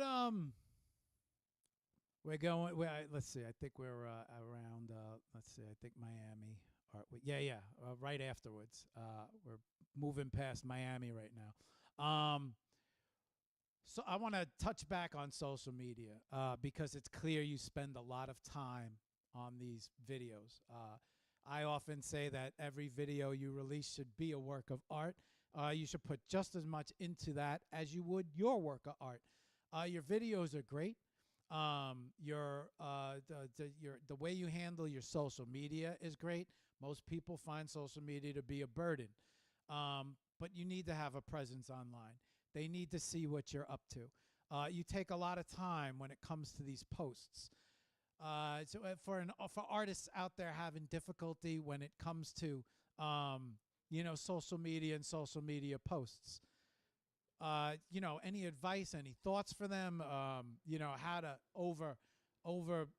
how do they get past the fear of social media? How do you know what the right things to post are? How often to post? Like I said, we're going to go back to the quality over quantity thing, because when it comes to you, it's your videos are well thought out. The edits, the way you integrate them, edit them, the comments, very interactive as well. Yeah, I'm just your thought process behind this. How important is the social media aspect now for every artist? social media is kind of a blessing and a curse. You know, you can see it in both ways, but it's the best way to promote. Is free. Well, if you want to reach a bigger audience, you know, like the algorithm, blah blah blah, you have to pay for content. But if you feel you have to look back in the in the past how an artist was supposed to reach a global audience before social media. It was impossible. Like he had to travel to another country, start knocking on doors. Here, I got like my experience was with the exhibition that I'm going to have. I saw an open call on the Hub last year, where I saw there was like a physical exhibition in Bushwick Gallery. I sent my work, and everything happened through this social media. I saw this on X, so I it's kind of a way to shorten distances between you, a collector, and this person that is going to see your work and is going to appreciate it and is going to connect with it. So, what a better way to connect with somebody's work than watching it on the social media? So, this is how I work. This is how I make these things happen, and people are gonna know the story without me having to go all the way to tell it. Well, right now I'm going to New York to tell my story in the gallery. That was amazing. So last year I exhibited two pieces over there, and this year I'm having my solo exhibition. So this is all thanks to social media. Now I know why you got to get out of the house. I'm watching some videos of you spray painting on the couch. Yeah, totally. Like you can see like all the finishing touches were made in my house. So we did a remodelation of all the house. This is a new couch and stuff. So I am forbidden for that. Is that a My white couch behind you? Yeah, it's kind of a grayish white, so it's really dangerous. But on my defense, the first person who made a stain of a marker here was my wife. So after that, I can do whatever I want. I was gonna. I'm an airbrusher. I've airbrushed, and I remember the mess those things used to make. Yeah, it's like a dust that you don't know that it's Overspray. coming out. It Yeah, you don't see it. man, it's in the floor. So when I removed the Yeah, it's the covering that I had on the floor, I can you see see like the outline. Yeah. the outline. I'm like, damn. There was something I wanted to say. Okay, so pins, um, stickers, and we've talked about this in the first show. Um, and I want to touch on the NFT world a little bit. Marketing your art, right? You have taken it way further than, in my opinion, most. From the embossing on the delivery of the ordinals, right? From the pins. Now I'm looking at the Palometa pins, stickers. You've brought it way past the artwork, the merchandising of it. How the sweatshirts, the all sorts of different ways. I'm right now. I'm showing the ordinal collection. These are the ordinals, guys. This is the collection we were talking about with the bank. Um, these are the pieces that came inside the folders that he showed earlier.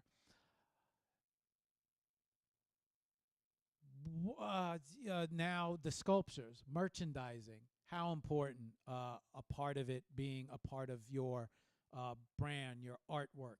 A lot of times, Vicky Licious, not sure if you're familiar with her, has a lot of pins. Now, the whole FCW group, Freaks, Creeps, and Weirdos, those guys are so focused on baseball card, right? Now, Gary V, V Friends, right? Just dropped these following in Creepy Steve with the you're seeing all of his it first started off Garbage Pail Kids. Now he's Tops has hired him as an artist. So these cards, these baseball cards collections have become so hot right now. And you're seeing Acid just released a drop, and he got 100 works of art. Was it 100? I think it was 101. 100 works of art. 17 different artists in those 100 works now created baseball cards for each some of these works of art. You're seeing baseball, Gary V with V Friends. You're seeing these card collections get so hot right now. Part of merchandising. Any thoughts on? Can we expect a you Yeah, I don't feel it like not as merchandising, but it's kind of a mix of merchandising and collectibles. I try to do that collectibles? with my enamel pins. I try to do with my stickers. Like they are all limited edition, and I don't like to remake them. Like if you didn't get the first season of enamel pins, well, stay tuned for the second season. So if I have a cousin who has all the collection, I think only two people have like the whole collection of enamel pins, and it's really good because they become a merchandising that becomes a collectible. And in the future, it's gonna like I like to bring value to my collectors and to the people who support me. So if you get one of my stickers and you save it, you're gonna have like a unique piece in the future. Hopefully, to sell it as the baseball cards are sold, like that would be amazing. Do any thoughts about a baseball card collection? I never collected baseball cards, so I don't have that culture in me because here in Colombia we didn't have that much. Well, that kind of collectibles. But I collected different things like Marvel comic trading cards. We have here like sticker albums. So I had like the Saint Seiya stickers album, like all of those collectibles. I really enjoy that. I feel this is a really it's a fun way to collect. So if we find that, I feel that that will be kind of an important touch on your panel. You're gonna bring the Web3 into the mainstream. Well, the collectibles are the way. The NFTs are the perfect example for a collectible that is gonna become more in the future. How important? So you said something very interesting. You that you said was you make sure that you bring value to anyone who collects a piece of art. Seriously, very important statement right there, because as artists, some people just they I'm going to release another collection, or I'll release 10 more, I'll run a second run of prints for that since it did so well. But devaluing everyone else who invested in you. You have a way of this is what I'm doing. This is what's being done right now. After this is over, it's finished. There's no more of that. I'm moving on to something new. Now, this is my new project, right? Um, Yeah, I but learned that from the NFT world. Like you can't duplicate your work is like something that I've learned from the NFT world totally. Like to be transparent with your collectors and to be grateful. If somebody collects something from me, I'm not gonna sell it in a lower price in another marketplace because that's not the way I work. Like I don't like to do that. And I think that gives a lot of value to whatever people collect from you at the moment they collect it. I'm only gonna have 25 sculptures for each one of the bases. So you're gonna have 25 over grass, 25 over asphalt, and 25 over sand, and that's it. That's the first season of the sculpture. If I want to have a second one after a sold out, I'm gonna make them different so people are gonna collect something different, and I want to give value. So also to my collectors, I made a pre-sale that was only by DM. Like, hey, here you are one of my collectors. You are somebody who has always believed in my work. Here's a special price for you, and people have like they value that, you know, the collectors and your friends value that kind of respect that you have for them. I'm watching your I'm watching. Oh shit! You made the pins change in AR. Wow. I'm just yeah, no, I'm not. I'm just watching. That's That's the Adobe Arrow. Aero. Oh, okay, okay, okay, okay. I'm learning right Works really now, good. Lou. I'm in learning mode right now. You. Yeah, I did some tutorials. Also, I work all these digital interactions of AI. I work with Hudasaka, so everything he learns from the from YouTube or from the application itself. Okay, we have like a feedback. Hey, look what I learned here. I learned this. I learned about the 3D sculptures, the AI sculptures, like different things you can explore. When you explore, you're gonna find new things that you can apply to your art. Yeah, your style is getting tighter and tighter each painting too. Uh, yeah, you could. Oh man, the meticulousness. Um, I had a question for you. NFTs, right? Um, NFT world. Uh, you see a lot of artists, a lot of artists come into the NFT world. Some from the uh, physical art world, some just artists wandering in. Hey, I heard this. My friend told me this. NFTs, very constrictive, digital print, buying a digital JPEG. A lot of people restrict themselves to this. Now you see more and more of the physical coming into play with the digital.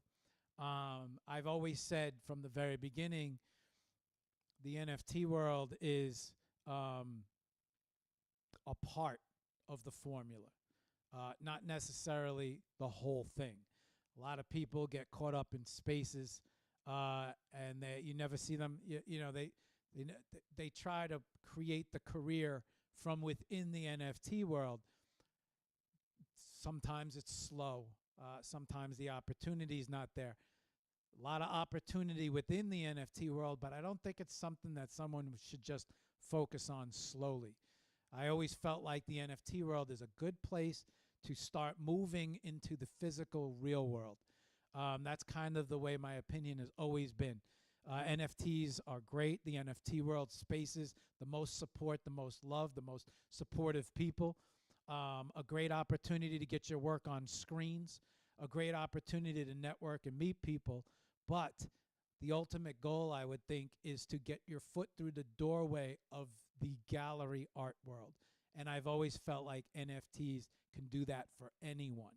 Um, not to get, not to say stuck, because I believe it's a wonderful world. Probably a very, if anybody was trying to find the right inspiration to move forward, I would suggest, hey, get in spaces, meet other artists, listen to what they're saying. One of the most, like you said with Anna, one of the most generous um, worlds when it comes to art, whereas the gallery physical world very no, you know, I don't need more competition, right? And so it's a very worried about the next guy coming up behind you. NFTs don't seem to have that. There's a very welcoming, very generous world. Artists purchasing other artists' art, supporting other artists. You see a lot of that take place um, in that world. But at the end of the day, it would, yes, the opportunities are there to lead you into the fine art gallery world. But I feel like the fine art gallery world is the ultimate boss. Um, your thoughts on? Yeah, go ahead. The final boss. Yeah, um, I think reaching. I began saying like I wanted to bring street art into this world, like this gatekeep world, where you have to meet somebody, you have to be somebody right, before right, showing your art. No, here I want to like to be that pigeon that goes into a restaurant and grabs a piece of bread and then leaves. So it's really kind of a guerrilla style approach for galleries. that's right. But I think NFTs have opened that door for me. So it's really cool to see all the doors that the NFTs have opened for me, all the people that I met thanks to the NFT, everything that I've learned through the NFTs, the artists, the people, the galleries. like the virtual galleries that are made by linked by art. uh, they're amazing. So you having all the possibilities here to showcase your art all around the world. But this is not for everybody. I have some people that come here to my Instagram like, hey, I want to be part of the NFT world because I want to sell my pieces. I'm like, no, if you're trying to do this for money, Right. this is not the place to be. So if you don't have the dedication, if you don't have the skills to be on X, like to go in a into a space and stuff, don't even try it. And they're like, no, no, no, I'm totally in. I am focused on the NFT. I know this is the way. All right, so open an X account, follow me, and I'll give you some guidelines. They don't even open the X account. I'm like, man, if you are not able to, because they are like, no, no, I don't understand X. I don't want to be there all day.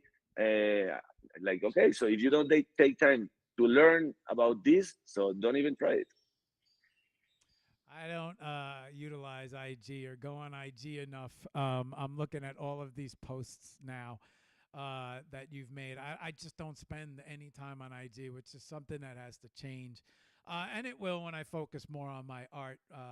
But for now, I'm looking at everything, catching up with everything. You certainly have been busy. You and the art cartel, Luco and Hudasaka. You guys clearly still moving forward as a unit, as a team. Um, I think that's the most honest thing I've heard about the NFT world since I've been in the NFT world. Um, I think realistically, a great source of inspiration, a great source of contacts, networking, a great place to begin for an artist, to learn the ropes, to meet other artists, to get great information, right? A great beginning for any artist. Um, but to go into the NFT world and expect sales, ASAP, right? They hear, oh, people, 69.3. Oh, everybody sold, right? You put your first piece of artwork up, Yeah, it's something nothing like happens, right? totally. It's like you tell somebody like, all right, so start sticking bananas Right, into right, walls right. and see what happens.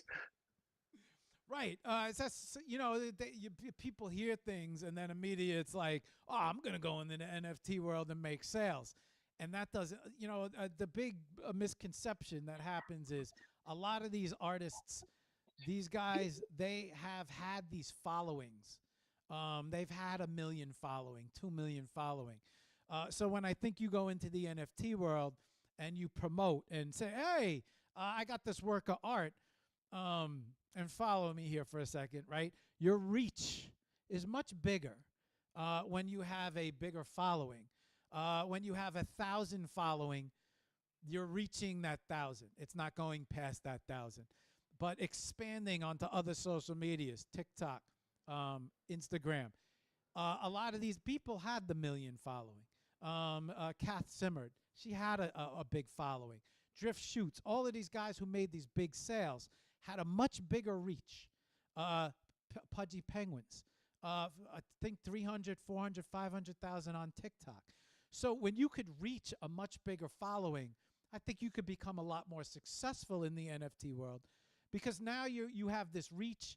Well, you don't know who has money out there, and you don't know who you're reaching. Yes, we were talking about this on the show on Wednesday. You could be the worst wrestler in the world, but there's still one fan out there who loves that wrestler. They're just diehard, right?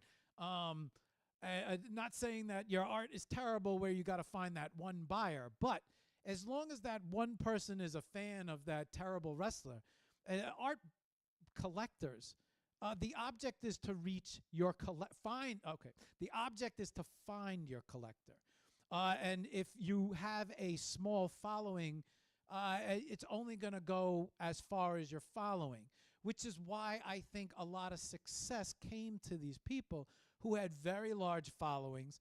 They came into the NFT world, they saw an opportunity, they took advantage of it, and they had a much bigger reach. They could find a collector who might have said, Yeah, 69.3 that doesn't mean anything to me. I like this guy. I'm going to support this guy. Collectors, right? They have I think there's two types of collectors. There's a collector that collects because they love your work.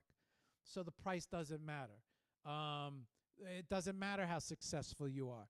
They just love you. They love your art. They love your work. They're going to support you. Then you have the other type of collector, the investor collector, the one who sees a rising star and says that guy's artwork is going to be worth something in the future. And I'm going to pick up a couple pieces and I'm going to flip them. Could care less. I just see them act. I see you active. I see him moving, doing things. So at least I know my money's a good investment. You agree? Disagree? What do you think about collectors when it comes to collectors? Yeah, you need both, you know. But I think you reach the first one at the beginning of your career, and then you will find those those investors. They are more than collectors, and I want my art to be like that. I don't want my art to be a decoration of a house. I don't want it to be like that. I want to be a collectible. Everything I do, I want it to be a collectible, from the certificate to the stickers to the animal pins that are kind of the smaller part of our merchandising, but I put AR on it. So now it's not just an animal pin, it's an interactive animal pin, and there are only 100 in the world. So I start to create this scarcity, and I think it's going to reach the right collectors and the people who have supported me buying NFTs, buying a T-shirt, buying a hoodie, buying my art. They're gonna have their worth reward. Like they're gonna have a reward for that when that moment happens. I feel that's kind of the idea here. I think right now we are watching the piece that I did in Cartagena. That was last week. That's why I'm so tanned right now. I had a lot of sun over there, but I wanted to give this piece to my city. This is a really special piece, but like it's appreciated by the people who knows me. So it's really cool to see that happening, like to bring my art into my street, to come from Cartagena and now coming back to Cartagena with a better piece, with better skills painting too. So I feel I have found collectors in different ways. Some of them, they have seen my street art in Cartagena and they're like, hey, I saw you in a street art in Cartagena, like this wall, and I saw your Instagram there, and I wanted to buy something from you because I connected with the moment, with the city, and I want this piece. But I have like my, I don't know how to call it, like father-in-law. Yeah, he's an art collector, and he saw like a lot of potential on palometas, and he said he has like a really good vibe. So he collected some pieces for that. Those kind of collectors are gonna get a big reward. Like every time I try to give them small rewards or big rewards or unique rewards, like the sculptures, like the pre-sale is only for them and with a special price. For the exhibition, I'm gonna make it like a pre-entrance for you because you are one of the collectors. Like bringing to make it like a club. Sure. Like you're becoming part of the club, the Palometa Gang Club. Not only that, but you're showing appreciation, and not only that, I think one of the so I think very important. You're not taking them for granted, right? You're making sure that whatever they're collecting is gaining value rather than decreasing value. And I always said that was probably, I remember 4 years ago, 5 years ago, when I showed up in Spaces for the first time. Well, first thing I said was, as an artist, if you collected my work, my job is to make sure that art piece that you collected goes in value, goes up in value, not down in value, right? Part of you're an investor. So, if you were investing in a company, you would want the stock to go up. You own the stock, you're looking for an increase in the stock. It makes you feel good. Hey, I invested in the right investment. I'm going to capitalize off this. I'm going to do good. You're never going to be upset with that company, with that artist, with that person who made you money, who raised in value. Makes a person feel like they made the right decision. They supported the right person. So the right person has to have the right mindset, opposed to like someone who makes a sale and then disappears until they have to pay the next bill, right? So, I don't need to say this, you already know, but doing everything right, with the right mindset, especially for collectors. And I think that's something that collectors love to hear. As I collect something, this guy wants it to go up in value, right? Yeah, and they saw that is something that comes with honesty, So I'm telling you, this piece is gonna be like double the price in 1 year, and I deliver. I do everything in my power to deliver. What I do? I get to open calls. I'm sending 20 pieces to New York. I'm gonna have my exhibition.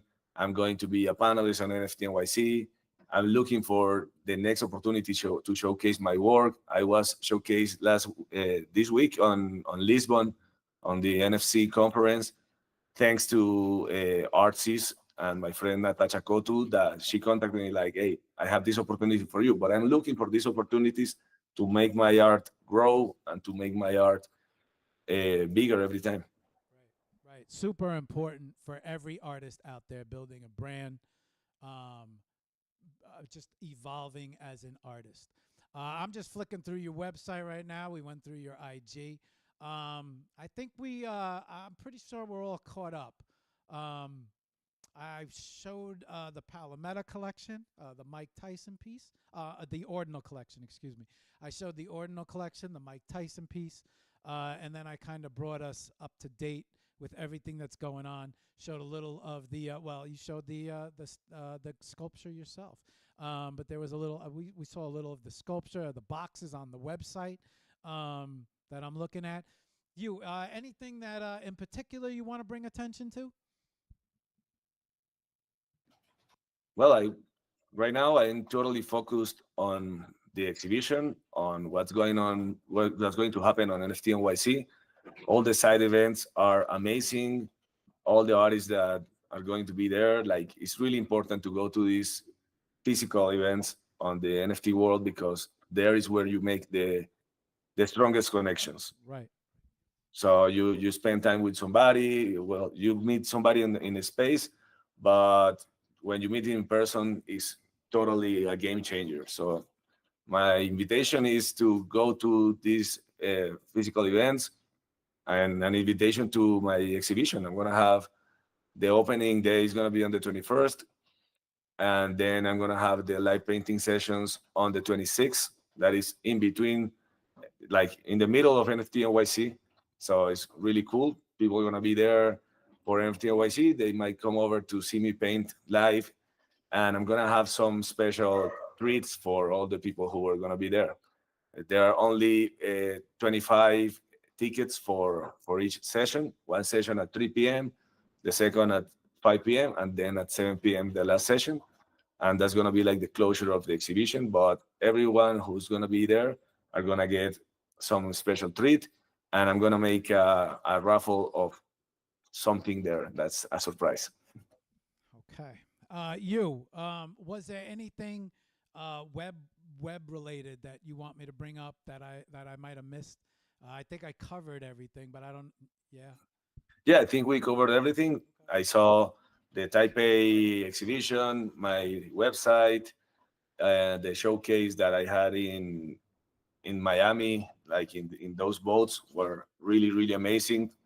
Like I'm really grateful for all the work that Jenny and the One Love community has done and keeps doing for artists. We're gonna have two events in New York. One is the physical exhibition on the Sacred Origins, it's called, and the other one is it's gonna be in the Oculus. It's gonna be a digital exhibition with live artists performing over there.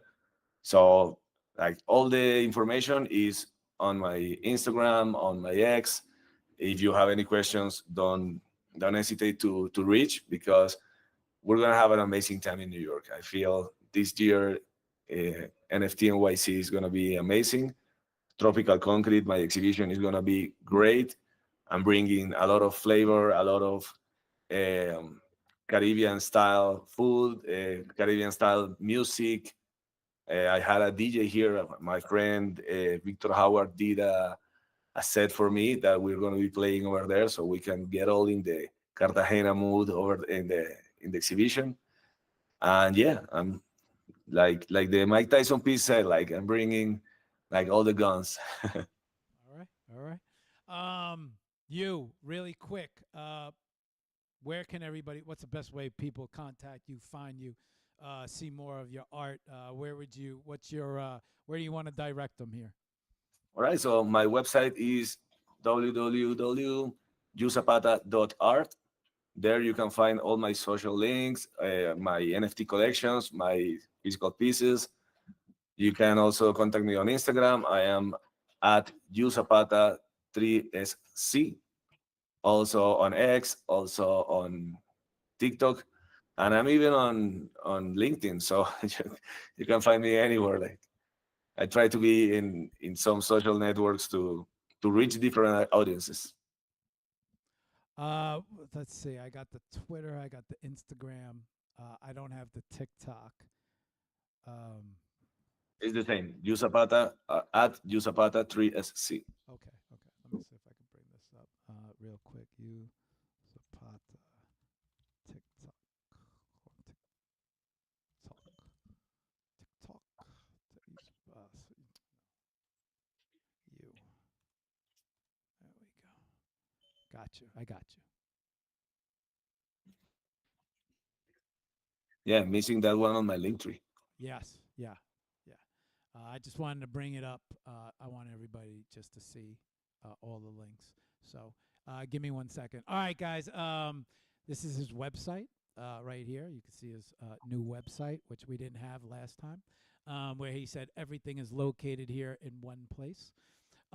This is his IG right here. You got his IG, which is a very well kept. Most people say, "Oh, I fell off on IG." YuZapata does not fall off on anything. His is his X. His X is right here, which you guys could see. This is off his X is can be found as Linktree. This is Linktree with all of these links, and then I'm gonna bring up the TikTok here as well.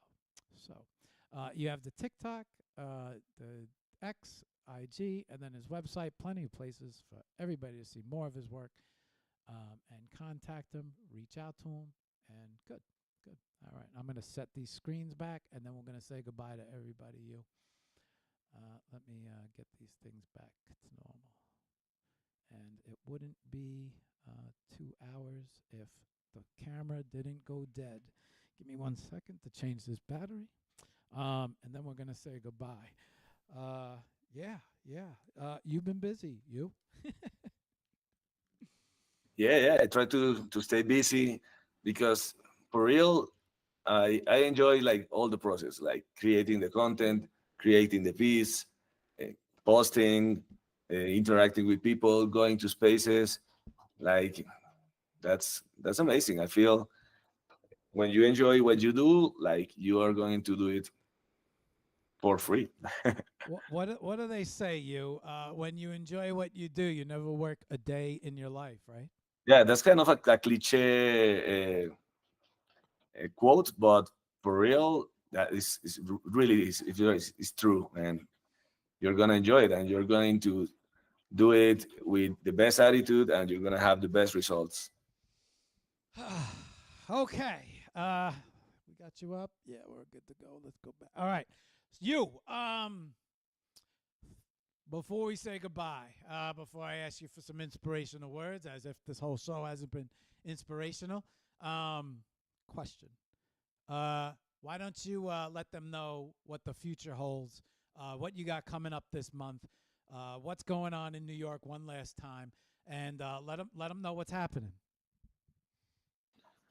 Well, the big thing here is Tropical Concrete, my first international solo exhibition. in New York City, in Bushwick. I'm really, really thrilled. I'm bringing a lot of things. I am launching my first sculpture over there. I'm gonna have many news over there at the exhibition because I don't want to spoil everything at the moment. It's gonna be. I'm gonna have a great time. We are all gonna have a great time. I'm gonna be painting live, 3 sessions of live painting, and also I'm gonna be a panelist on NFT NYC and a showcase artist. Many more surprises for the people who are gonna be there in New York. It's an open invitation. Please, uh, let's meet there. Let's just meet me. You're gonna have stickers. You're gonna get a lot of things. I'm bringing new merchandising to New York. This is part of the new merch. This is an embroidered T-shirt. I have hoodies. I have a lot of things that I don't want to spoil, but there are gonna be great news at the exhibition. News about my pigeon, about my palometa, going to different places. Okay. You, before we say goodbye, two more questions. Not really a question. You got to leave us with some inspirational words for everybody out there climbing the ladder. Yeah, man. Go take it from here. Go ahead. Yeah, since we are launching my sculpture, the inspirational quote will be take your moments, like value your moments of nothingness. That's the only way to avoid burnout. I want to read the side of the box. It says, a cheerful tribute to pressing pause and enjoying the sacred space of nothingness. It invites us to disconnect, slow down, and simply not be. Studies shows that doing nothing boosts creativity and lowers stress. So having this sculpture around is going to be a reminder for that. So take it easy and enjoy your time. All right. Um, you, I want to say thank you for taking time out of certainly your busy schedule to jump on the show. Not only jump on the show, but um, drop all of this knowledge, wisdom, and experience as your art career grows, as your brand grows. I want to say congratulations to all the success. I don't feel like I even have to say it because you work for it, but it's always good to hear. And it's nice to see the the coverage, right? It's nice to see the expansion in the 8 or 9 months. You really know artists that are at it when you go back and kind of dial in from the last conversation. You could see who's been active. You certainly have been active, making more and more opportunities from street art to canvases to stickers, pins, now to digital art, ordinals, NFTs, sculptures. We now have hit sculptures, and so we exciting, right? AR. You have not missed a beat, especially combining the technology with the art. You have not missed anything, and you've certainly taken advantage of every opportunity that has possibly come your way. No, And thank you for the invitation. It's always a pleasure to come to the Hour of Power. I feel every person should have an hour of power with you because you get like pumped. I want to go out now and paint the piece that I'm bringing to New York. Like you get really, really excited and you get to see this evolution. I think you don't normally stop to see the evolution of these eight. Normally, I don't do the evolution of these 8 months as we did it here in the Hour of Power. So thank you for the invitation. It's a really, really exciting moment in my career, in my life, and I'm really happy to share it with you and to with everyone who is watching this in any moment, live or the stream version when the record version after this. well, the nice thing is you last time when we were doing the show, I was just starting to broadcast everywhere and just learning things at that moment in time. This time, I have the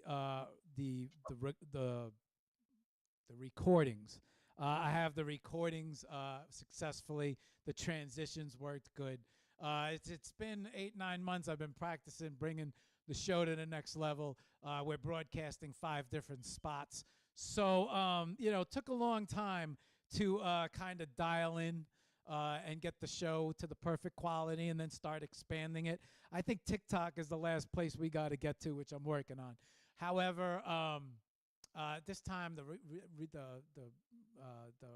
recordings will be very, very beneficial. We got the IG recording, the vertical, and the horizontal. So the show has evolved, and I have content for you. Okay. No, uh, amazing. You can see like all the evolution, and it's really great. And yeah, I hope many more people get this opportunity to have this hour of power. I love art, and the show. I'm an artist myself, and I tell you what, you're a big inspiration. You make me want. You said the show makes you want to create. Bullshit. You make me want to create. I got physical question marks right behind me. I've been waiting to spray them up. So I say I got a studio. I'm looking forward to meeting all you guys in New York. It's going to be an exciting time. 3 years ago, I had went to NFT NYC for the first time. I only knew 1 or 2 people there. This time, completely different. So very excited. Who knows? Maybe we'll even set up a stream from your gallery. I know I've spoke to Chaz about setting up a live stream HOP from One Love. So going to be a lot of good interaction in less than a month. I think we're 2-3 weeks away. So last question for you. We need a song to close out on. So you just got to drop that song, that YouTube in my.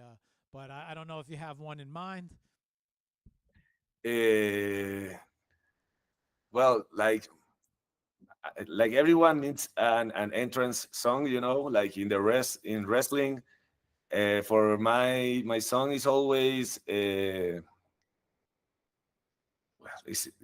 band is called Sistema Solar, with an Y, Sistema Solar, and the song is called Boy Ganao. I'm gonna, I don't know where should I text it to make it easy for you. Maybe in the DM. Yeah, send me the link to the YouTube song on the DM. Right away. And all right, give me 2 minutes. Just let me close and wrap up the shows. We're gonna be back. We'll have you wave goodbye. We'll hit the track. I'll blow your art, and then you're free to go. But give me 2 seconds just to close up these shows. All right. Yeah, I'll be looking for the song and send it by the end to you. Yeah. Put it. Drop it in the X, please. Let me main screen. There we go. All right, guys. So this has been a recap. YuZapata. Friday morning. I want to thank everybody for spending Friday morning with us, joining us on this recap show. We occasionally do recap shows where we bring in artists from the past on, especially when we see them cooking in the kitchen. I think it's important to get an update on what's going on. I want to know. I want to know what's going on in everyone's life, every artist's life, so especially the ones that are really out there moving and hustling. So, I like to see movement, action. I like to see action. Action causes reaction. Reactions cause movement. And so movement in the right direction always shows up on my radar. And I thought YuZapata would be a great recap, especially with everything that he has going on at the end of the month and everything that he's been up to, especially evolving into sculptures now. How exciting. Well, for me it is. Anyways, guys, I want to thank everybody who tuned in this week. Monday, we had Josh Ryback on the show. Wasn't necessarily, we having a lot of technical issues, modems, mixers, hacking, lots of stuff. So it was just a general me and him bullshitting around, doom and gloom. AI is going to come and robots are going to, beat the shit out of all of us. If you want to check out it was a good Monday show of just us general talking and testing, making sure everything was online. For Wednesday's show, which was an art release of 23 artists. They dropped the box collection. We got a chance to have 7 featured artists from that collection, which launched on Thursday, which is doing very well. I think they're up to 500, 600 pesos, if I remember correctly, the last time I checked. So the collection's selling out, doing very well for 23 Artists Collective. So congratulations to Sven and all the artists over there. Very proud to release that. Also 2 weeks before that, we had a chance on the Hour of Power to release we dropped the Acid, Dawn of Acid collection. So collections, and now it's a 2 in 1 week. We got a chance to premiere the little sculpture Palometa on Friday with YuZapata. We got a chance to catch up with him today, recap. Spaces, linked by Art, Shira, and Sketch, the only, my co-hosts, the only 1 out of 2 spaces that I will only co-host in. So linked by Art, great space. Keep up with them. Super Community 7, hopefully on the horizon. Until then, they're doing great things with sponsors, getting artists challenges out there with very nice rewards. So big shout out to Sketch and Shira, and linked by Art. Also, awesome 3D gallery they put together as well for that whole art challenge that they just concluded with. And then Fridays, 1 hour, TGIF. See everybody at 1 p.m. Today is the 1 year anniversary show.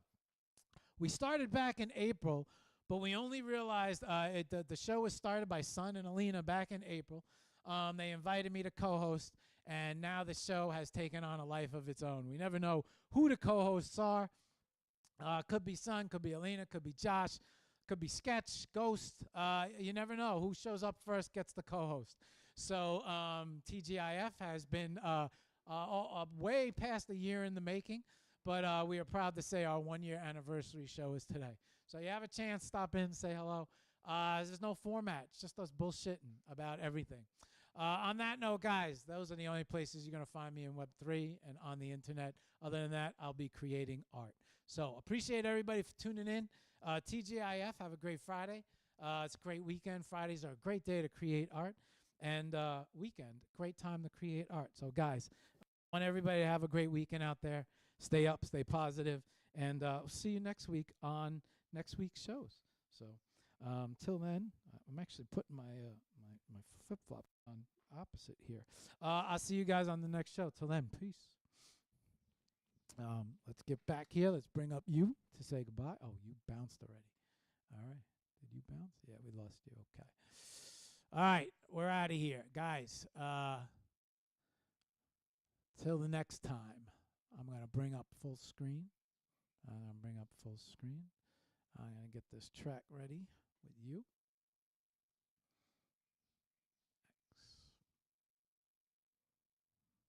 There we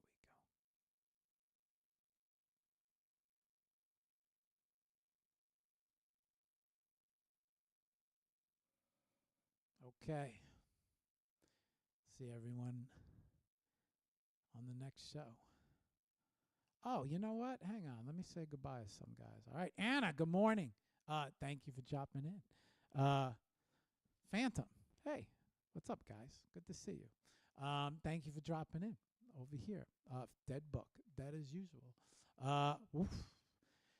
Big turnout on IG. Let me say hello to all you guys on IG.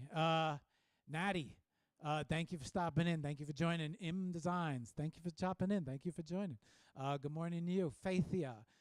Thank you for joining. Thank you for stopping in. Pablo. Thank you for stopping in. Model Kasuna. Thank you for stopping in. Nadas. Ori. Mafi. Excel. Nadi. Carmi. Ooh, we got a lot of activity over here. Brenda. Turk. Ali. Kathy, Laura, Excel, Cherry, Turk. Whew, you guys were active over here. We had a lot of activity on IG today. Good job, guys. Laura, Miguel, Kenji, Lemire, Elvia, Guta, George, Nando. I am Mir, NASA. Wow, we got a lot of activity. Uda. Good to see you, Hudasaka. Oshira, good to see you. Pigeons are great. Sharif, Lori, Juliana, Catherine, and Pega. Pega, good morning, Pega. Belinda, all right, good to see you guys all over here. Lots of activity. Lots of activity on IG. YouTube, quiet as normal, and Twitch, quiet as normal. All right. Good to see all you guys tuning in. Thank you for being part of the show. And we're out of here, guys. Let's bring up you. There we go. See you guys on the next one.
Baby, la tienes VIP, vaya, con sistema gozando la medalla.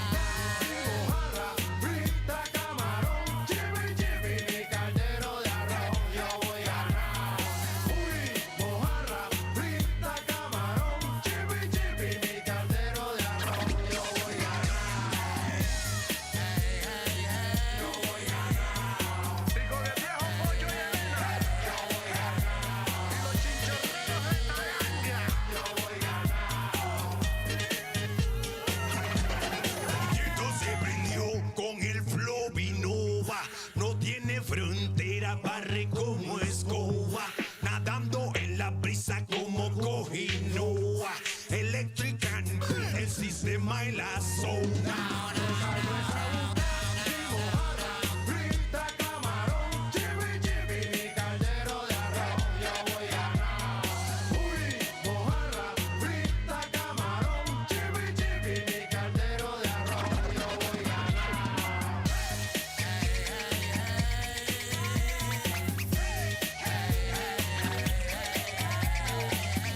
En el mar, la vida es más sabrosa. Salgo en mi canoa, bordeando la costa.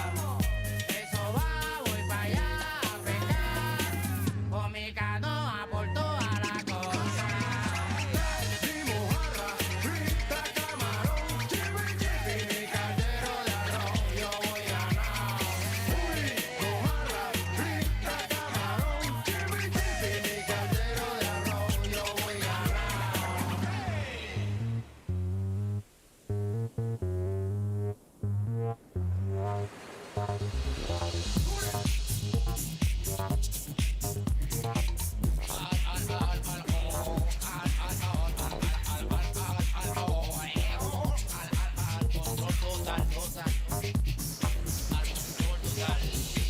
No quiere pararle bolas, extraño. Párale bola que se acabe el año. Limpio y bola fin de año. El trabajo me ensaño, pero animo Roma pa' borrar los engaños. Y un rayo con fallo me hallo. Yo, solo la playa te trae tu side by side. Sabor y hueva. Ahí está, compadre, te trae tu side playa y te trae. Sabor y hueva. Pero ahí está, compadre, te trae tu side playa y te trae. Sabor y hueva. Sabor y hueva. Ahí está, compadre, te trae tu side playa y te trae. Bailo, un bere bailo, en mi bailo, un bailo, un bere bailo, en mi bailo, un bailo, bailando,